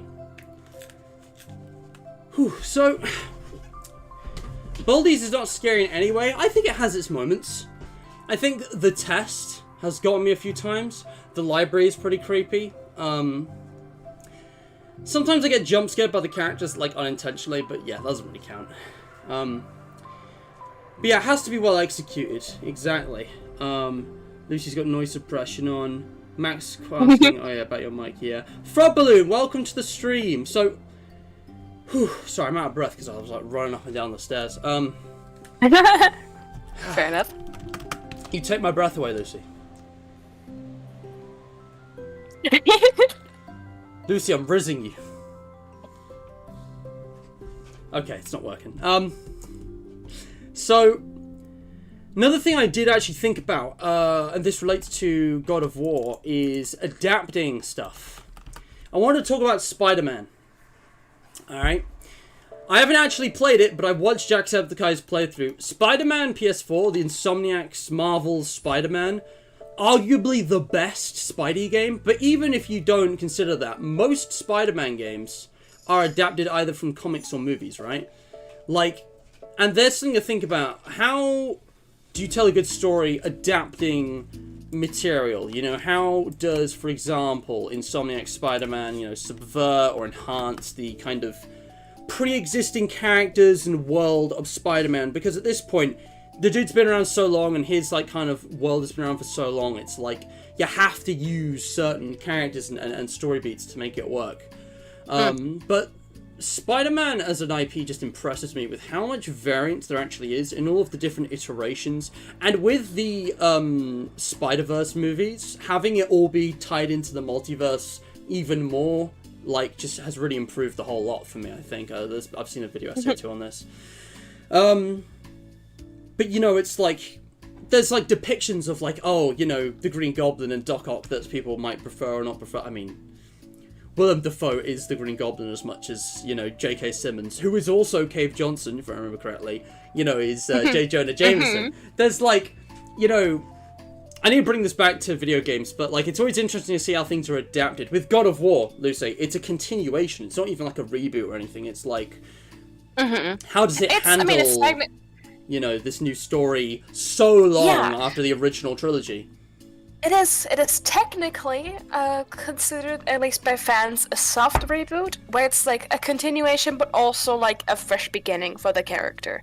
We left the old setting, we left the old story. It still happened. It still has influence over like Kratos' decisions in life and how he acts and the way he deals with things. But you technically don't have to know it to understand this new, completely new phase of his life. Yeah. I need to look this up because I can't remember the difference between soft and hard reboot. I haven't heard these terms in a while. But yeah. Half of these are about computers, so they're kind of pointless to you. Bruh. I'll look at this later. Yeah. But yeah, soft is kind of like... Oh, my god. Yeah, forget it. Forget it. Lucy, what's the difference between a soft and a hard reboot? What's your take on this? I would say the hard reboot only keeps some key elements, but may change the backstory, the context, the setting, the world building, to like fit whatever it aims to accomplish with the story. Whereas a soft reboot keeps most of the pre-existing elements, only adjusting minimal things. Yeah. A new iteration. I would argue that technically. I would look at like most of the Spider-Man iterations as soft reboots, because you still have all of the core elements, all of the next reboots are mostly the same. It's just like some of the context changes and some of the aim changes, the main antagonist changes. Exactly. Yeah, they're different timelines. So you got the same canon events. You got Uncle Ben's death, and the same like villains. One of the Osborns becomes the Green Goblin. You've got like, Peter falls in love with Gwen or MJ. Like, yeah, there's the classic things, and I don't know. Like Spider-Man PS4, I want to play through it to really judge it. But in terms of story, I like it. It's like pretty. I don't know. It's like the story. I don't know, it's not crazy, but it does some unique stuff. Like, it doesn't hold back on the stakes and the emotional drama with the characters, which is, like, the best part about it. Obviously, a lot of the characters and, like, concepts are, like, reused, recycled from all the, like, extraordinary amounts of source material. But, having Mr. Negative be the main villain is nice, because, again, he's a much more unknown and kind of underrated character compared to, the regular Sinister Six we're used to. Stuff like that is great. Again, with adapting, I feel like it shouldn't be as hard as it is to adapt something in a lot of cases like this, because I think a video game can capture the comic book feel, like, very well, and it's like a lot of these characters, I mean, obviously, they have to think about, like, designing them stuff, giving them voices. I think I picked a bad example here, but like, what else has been turned into a video game from like a book or a movie? Because there's kind of the process of getting the characters in, and then also the story. Because a lot of movie tie-in games would change the story, which is kind of weird. And they would like add stuff on or even remove stuff. Oh my god, yes. That's a great example, Mac. Batman. Okay, slight tangent. Let's take ourselves back to, I believe, it was December 2014, January 2015. Around the same time, the same night that I am introduced to Five Nights at Freddy's by my sister Tasha Potato, I was playing Batman Begins on Xbox. There was a movie tie-in game made for Batman Begins in the early 2000s, and I was playing it in like 2014. 2015. I remember that night. It was nostalgic. Yeah, it's interesting because that's like supposed to be adapting what is already like a new iteration of the character, and retelling the same story. But the thing about movie tie-in games, I feel like they've kind of like dwindled over time because they tended not to be very good. This game was great. I liked like the stealth sections and stuff, and I guess the way they adapt a story into a video game, they gamify it by turning kind of plot points into like objectives and kind of like adding sequences which aren't strictly part of the story, basically things that would just be skipped over and edited out if this was like a movie. And it kind of like it stretches things out so there's like a fun segment, but there's still very much the separation, I think, with like cutscenes and dialogue. At least I remember this being the case for the Batman Begins game. But, for reasons I can't understand, there's cases where they just kind of change stuff and it's weird. The ending of Batman Begins, the game, is completely different from the movie. There's no train sequence. It ends with you, like, jumping out of the Batmobile and the Batmobile being destroyed as it collides with the train or something. I can't remember, but it's like, it's completely different. And it's, I don't know, stuff like that is weird to me, because I feel like if it's a movie that's good enough to warrant a game, it should kind of have that one-to-one match while just kind of adding gameplay. I don't know, maybe this is a very specific thing to, you know, movie game adaptations. I don't know, but it's a very strange thing. I just remember that not quite matching and being confused by that, because I had seen the Dark Knight trilogy at this point. Had I? No. Yeah, I'd at least seen Batman Begins. I can't remember. This is ages ago. Yeah, no, I watched them when I was like 13, 14. Anyway. But, yeah, I don't know. Again, I think things like superheroes, there are so many iterations at this point, like, we can't even get into video games. As long as I think the game itself is true to those characters, and if it does something different with them, it does it to challenge the kind of status quo of that character, or make a point about heroes or whatever. You know, say, look at, like, the Arkham games, or Injustice, or whatever. I haven't played those, by the way. I only know about those from YouTube Shorts. But, you know, if you take something like that, as long as the story is good and, like, the game is good, then I guess that's, like, pretty cool. Maybe we should talk about presentation and how games can, like, fuck things up. Badly written games. Batman Arkham. Those are games I need to check out. Like, I know of them, I know about them, I've seen clips, I have a general idea of what they're about. I've never played any of them. I don't know if they're available on PC is the thing, which is probably the main reason I haven't played them. Oh man, you mentioned badly written games, eh? Why don't we talk about this? Because the thing is, I think this goes for all art forms and media. We talked about color theory, you know, visuals, right? Graphics. We talked about music. There are certain things in games which are the same in cinema, like music, and certain things which are unique. Here, the graphics are done with textures and modeling rather than, you know, well, again, some games can be done with, like, a real-life live-action camera or whatever, but it's like, you know, the same theoretical principles of art apply, and Lucy, this is your area of expertise.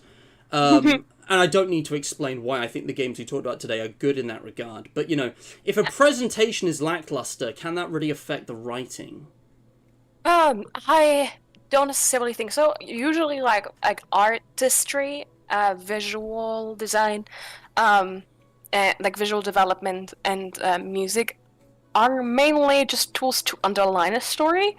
If the presentation is lacking, the story that it's being trying to, like, even if it's a fantastic story, it can really hamper how clearly it gets communicated, because that's usually what this kind of stuff is for. Like, in a game, in a visual medium such as, like, video games and shows and movies, you need kind of, like, visual clarity and like, some kind. It's a means to an end. It's meant to convey something, and if you cannot convey a fantastic story, and it's only convey something that you approximate might be a good story, then you've kind of failed. Although I do think largely, most of the time, even games with what's considered ugly graphics or shitty soundtrack can still have an incredibly fantastic story. You know, it's interesting really, you bring that up. Yeah. Sorry, finish your point. I just need to look something up. Yeah, I think I'm, like, struggling to think of, like, good examples. I think Minecraft might be one, although it doesn't really have writing in the traditional sense. It does technically, if you, like, look at it, compare it to other games' graphics. It's technically got ugly graphics. I was rewatching a video from Markiplier. It got me recommended, and it was just such a good video. I actually rewatched it. Cruelty Squad. Who remembers Cruelty Squad? Oh my god, it's an eyesore, but, like, it's so good. I considered playing this game at one point. I don't think I will, but, like, it was, the video premise that Mark made was basically, why is this overwhelmingly positive? Look at this.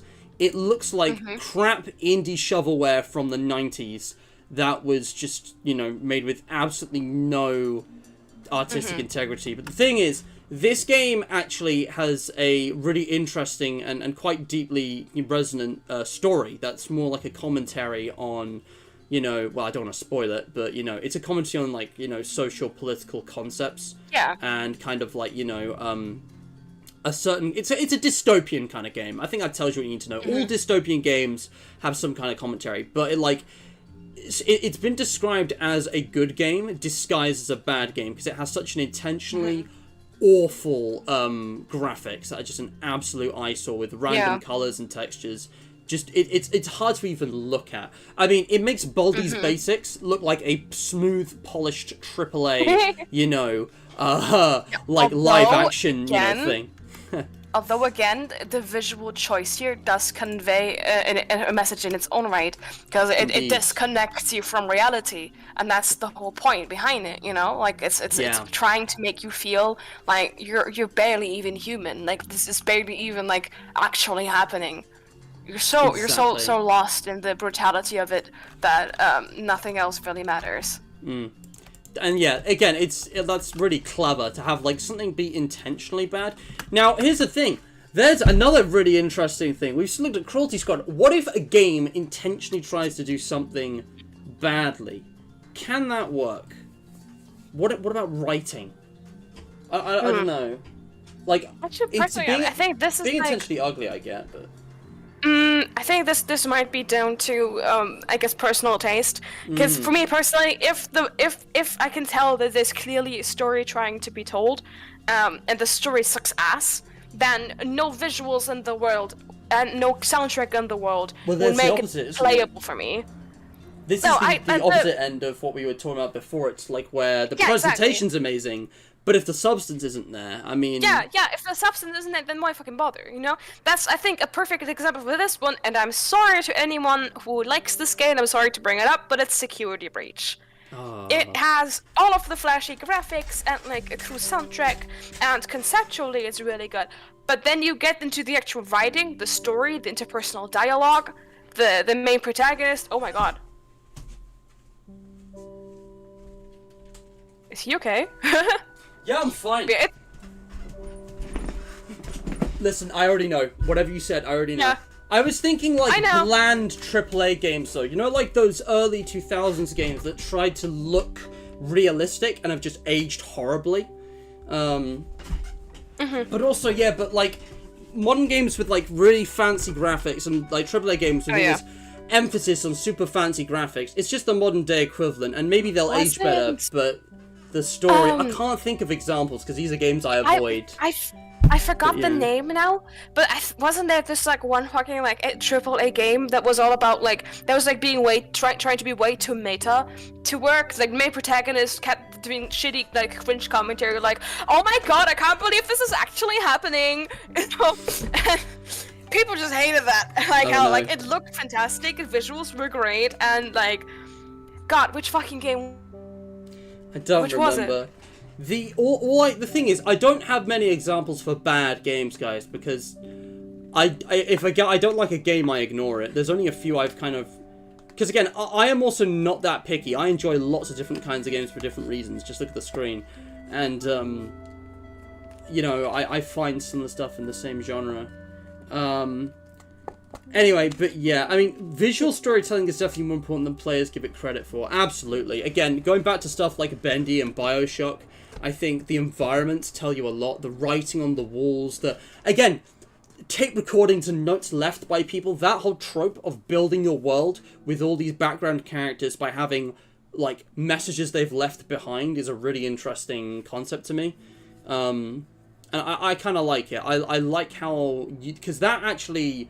entwines with the gameplay. One of the reasons I was so charmed by Bendy when it first released, like Chapter 2 Alpha in like 2017, was that the gameplay and the story really were entwined, and that has remained consistent up to Dark Revival today. It's like the lore, the deep lore of all like the events of the studio and kind of like the sequence of events and what was happening with all the different characters and where they all were and who they became that you run into in the present. Again, Susie / Alice Angel, the circus baby of Bendy, easily the best written character, I think, just in terms of realistic, you know, kind of psychological, I don't know, kind of It's a demonstration, I guess, but there's a lot of fun characters. It's not a game I take too seriously. I don't think anything should take itself too seriously. It's not the deepest thing ever, but, like, there's some good stuff there. And, the way it entwines to the gameplay is that some tapes are actually, like, clues for puzzles, and some are just for lore.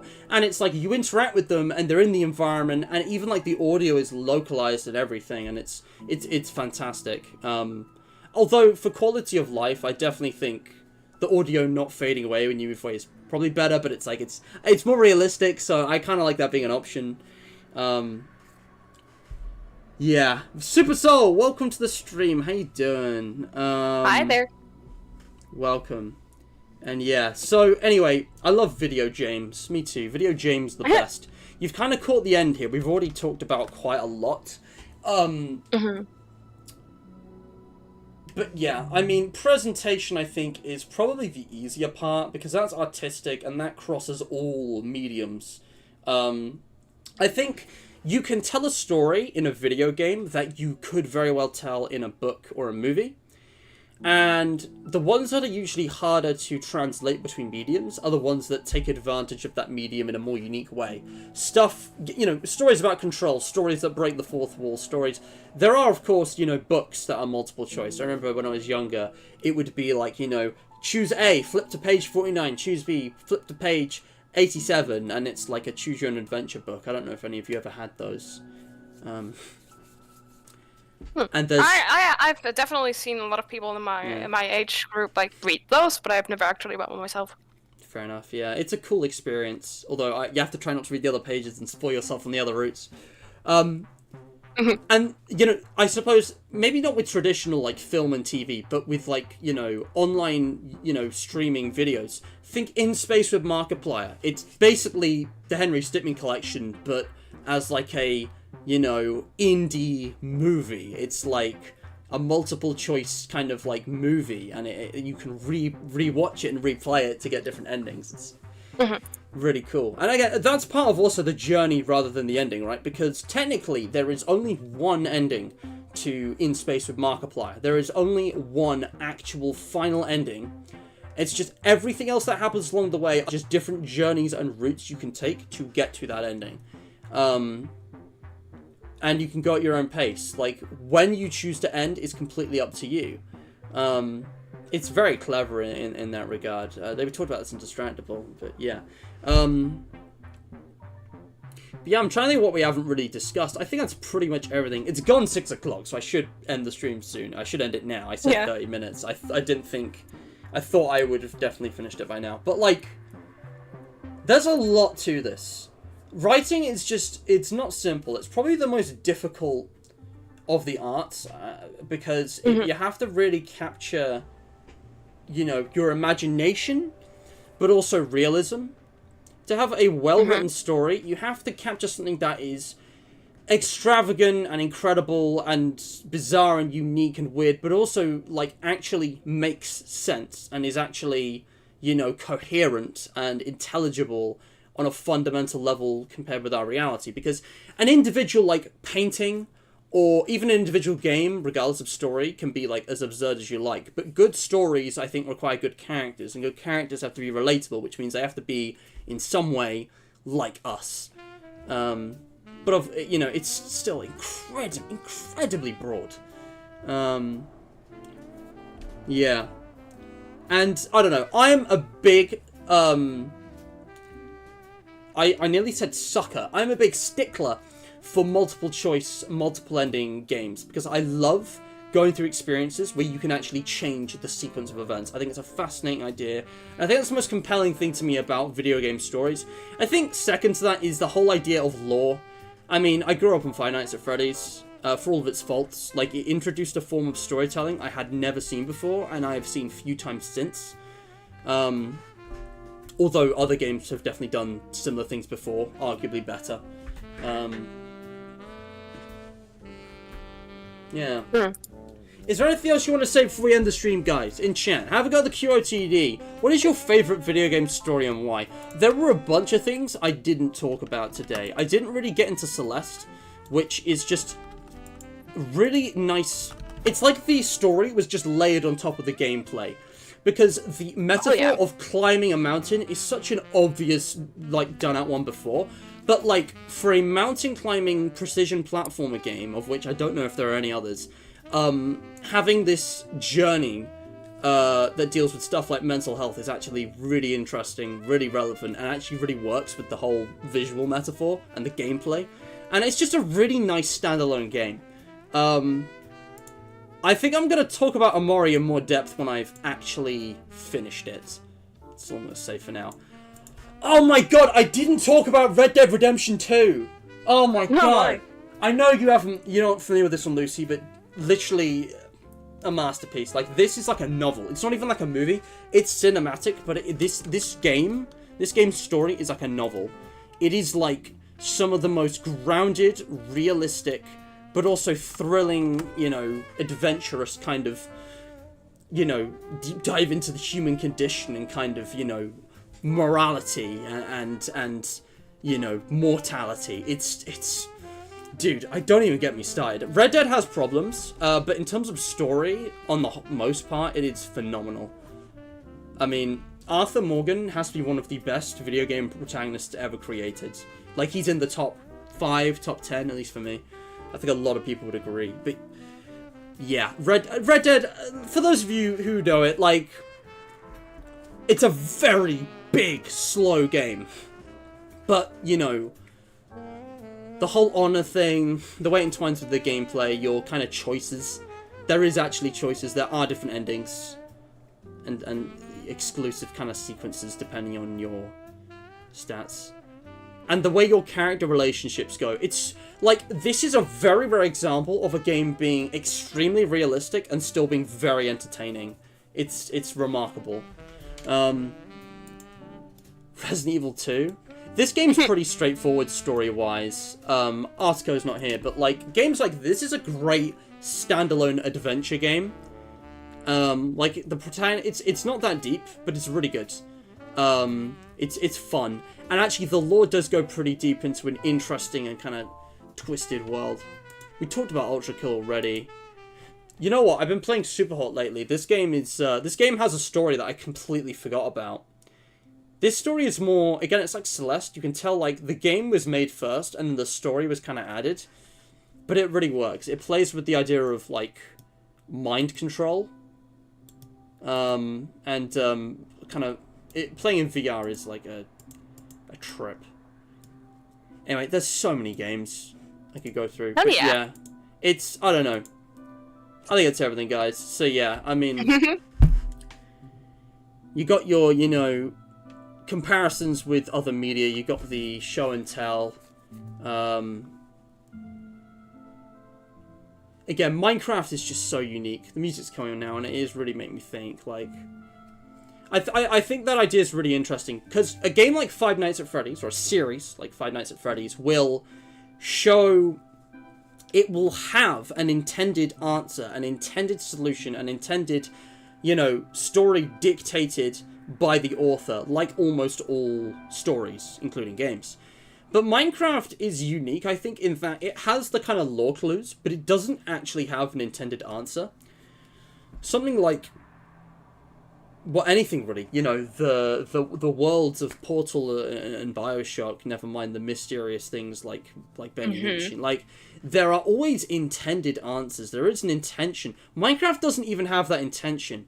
It really is trying to just make you, the player, take full agency of the story, which in a way that I can't think of another game that really does. Because, yes, there's pieces there, and there's clearly some intention. Again, Minecraft's messy, right? Notch had a vision for the game, he completed it, he handed control over to Jeb, then they got bought out by Microsoft a few years later, and they've been adding stuff to the game that wasn't originally planned. Like, it's been added and improvised, but it's kind of just building on the world. There's very few things that Mojang have ever removed from the game. It's funny, Piglins actually replaced Pigmen, but they're such an improvement, I can't critique it. Like... It doesn't feel like there's an intended answer for everything, at least not anymore. Maybe there was at one point, but yeah. But yeah, just catch up with chat, because some of you only joined pretty late. Livy says Spyro, didn't even think about this. Spyro's a simple storyline, but the absolute sass and roasting Gnasty in the intro just makes it. Yeah.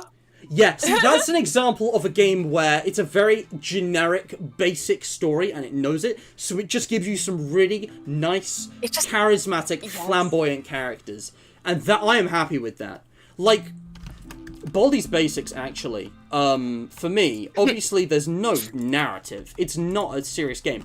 But I like the characters. I remember the characters. I'll always remember how asinine and strict, you know, the principal of the thing, his actual name is. Again, it's a complete meme, but it's like, I'll never forget how annoying Playtime is with her, like, skipping rope. It's like, these are characters that stick in your mind. Even in Five Nights at Freddy's, Freddy, Bonnie, Chica, and Foxy don't have much actual personality or agency as actual people in the story, but they're iconic as characters, even if it's purely in the context of gameplay. Like, I don't know, yeah, I get that. Yeah. That's a really interesting answer, Livy. Really leaning into characters there, and obviously...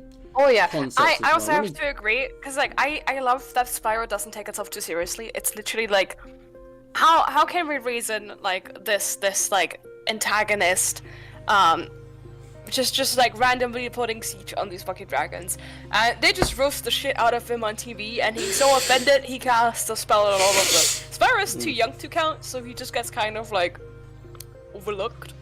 It's funny. And Spyro just also keeps roasting the fuck out of him. It's the most hilarious thing. Yeah, It's literally just, it's the dumbest kind of story, but it's made by the character interactions, that's all. This is the thing. And I don't think that many of them.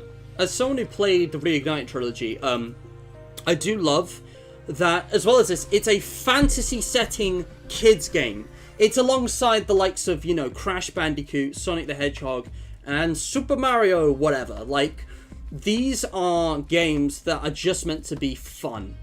It's not like a gripping, gritty narrative that's meant to commentate on, like, you know, late-stage capitalism or whatever. It's just a fun thing.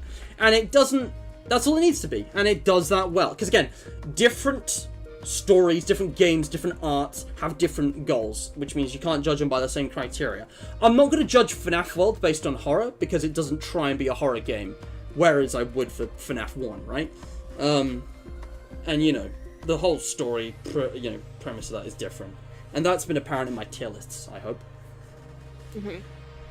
Just checking back at the QOTDs, so Mac was saying about Undertale, which is an easy choice, but very well said.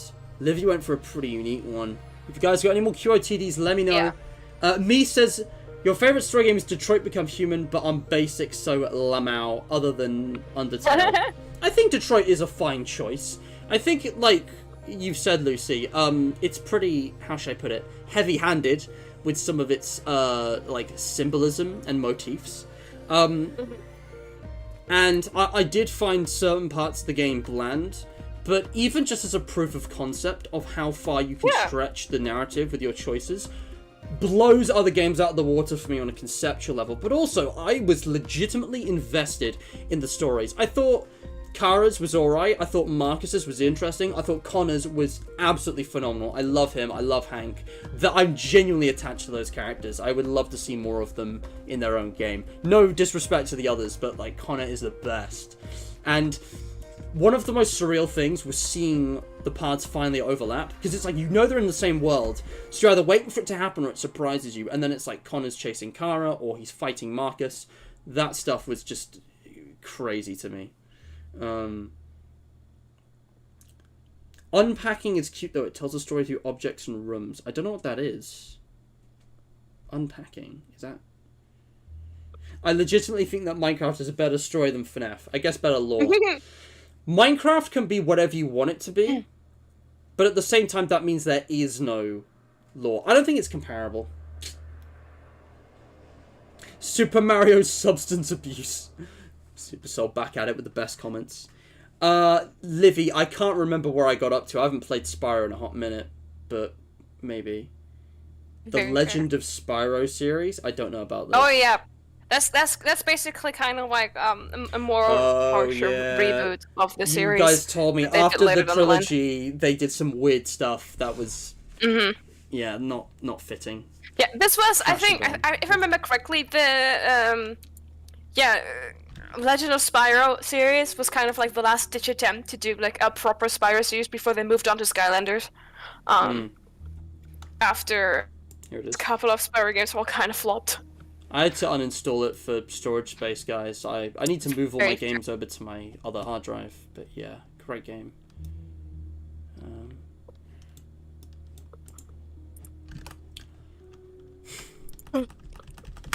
But yeah, I think I've said everything. Unpacking, you basically unpack everything she has into different rooms. So there's this girl moving from college back home to family. That sounds nice. That sounds delightful. I'm over here with all these serious action adventure horror games, but like that sounds delightful.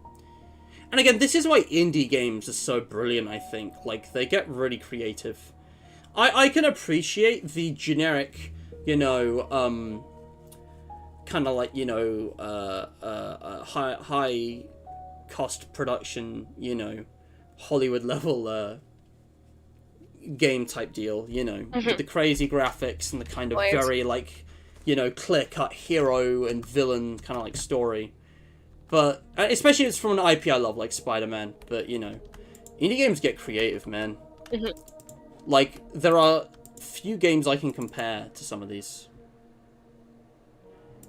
Guys, Placid Plastic Duck Simulator has the most insane lore, as we learned previously.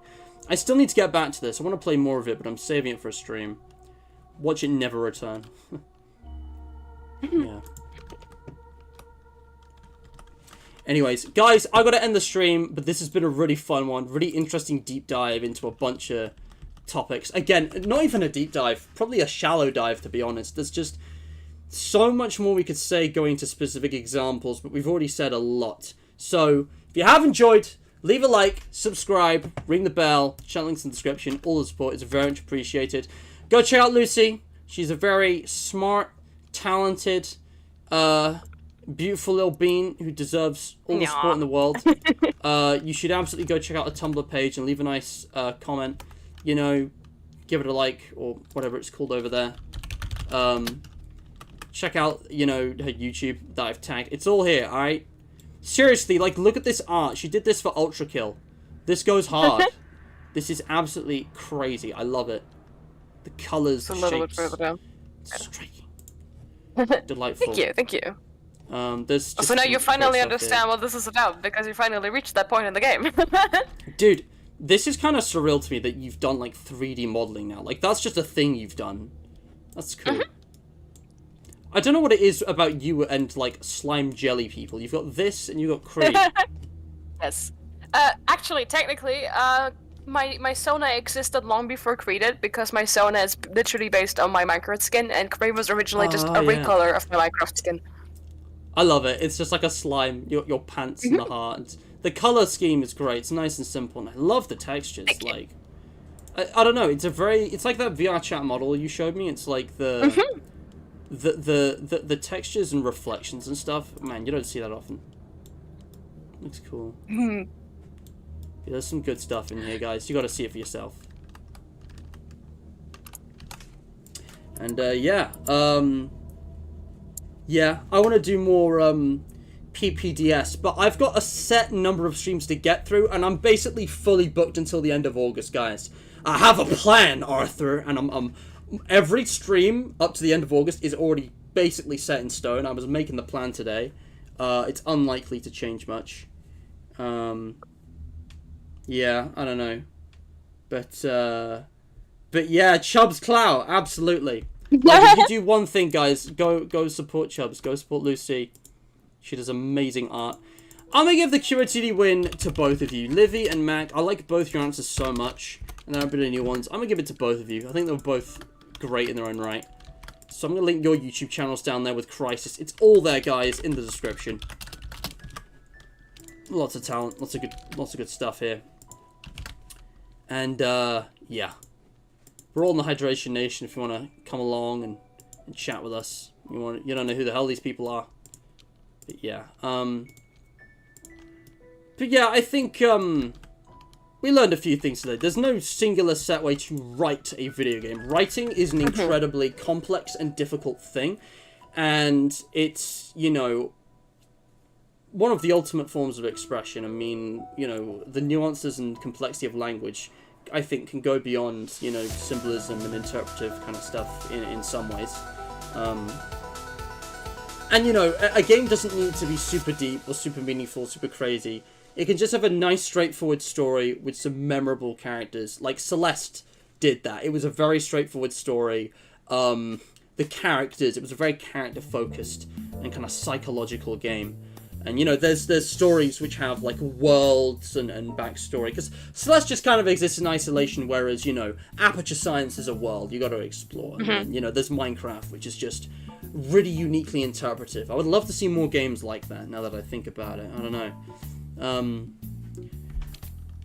Yeah. And then there's, you know, the mess that is Five Nights at Freddy's. I mean, if I'm being honest, Five Nights at Freddy's is responsible for a lot of what I've said today, like everything, because it's how I met you and what got me into video game stories, I think. It's very unique, but definitely a mixed bag. Yeah. Alright, guys, I'm getting an incoming call from a random number. That's clearly a scam. You are blocked. Fuck off. Yeah. Sorry, I'm getting my thoughts together. Lucy, is there anything you want to say before we end the stream? I don't think I have anything. I think I've said everything I wanted to. Alright, well, thanks for joining. It's been Definitely. a real pleasure having you on. I don't remember the last time we collaborated. I was going to say it's been ages, but it was really nice to have you back on with something you're, you know, knowledgeable and passionate about. Me, thank you for joining. You have a great day. All of you, have a lovely day. Alright? Yeah. And you. I love you. Ethan was right. I didn't respond to it, but earlier he was saying he loves your profile picture. It's so cute. Aww. It's adorable. You're adorable. Right, Mac is right. I think our last actual caught-up stream together was like a fucking ultra kill. Whoa, yeah, because I did everything at the start of the year. Yeah, well, I mean, guys, I've actually been playing Ultra Kill with Lucy in private.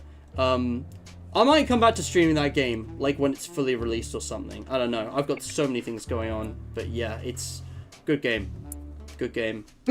Not a lot to spoil, especially since it's incomplete, so I'm just kind of going through it and finding all the different bosses and stuff. I've been introduced to V2. That was a bit of a surprise, which I was kind of surprised, but it doesn't matter. Yeah, alright, I'm going. Thanks so much for watching. I'll be back tomorrow, and then I'm going on holiday on the 19th, so I'm going to be on hiatus. Keep an eye out for that. Yeah, that's everything. Thanks so much for watching, and stay hydrated.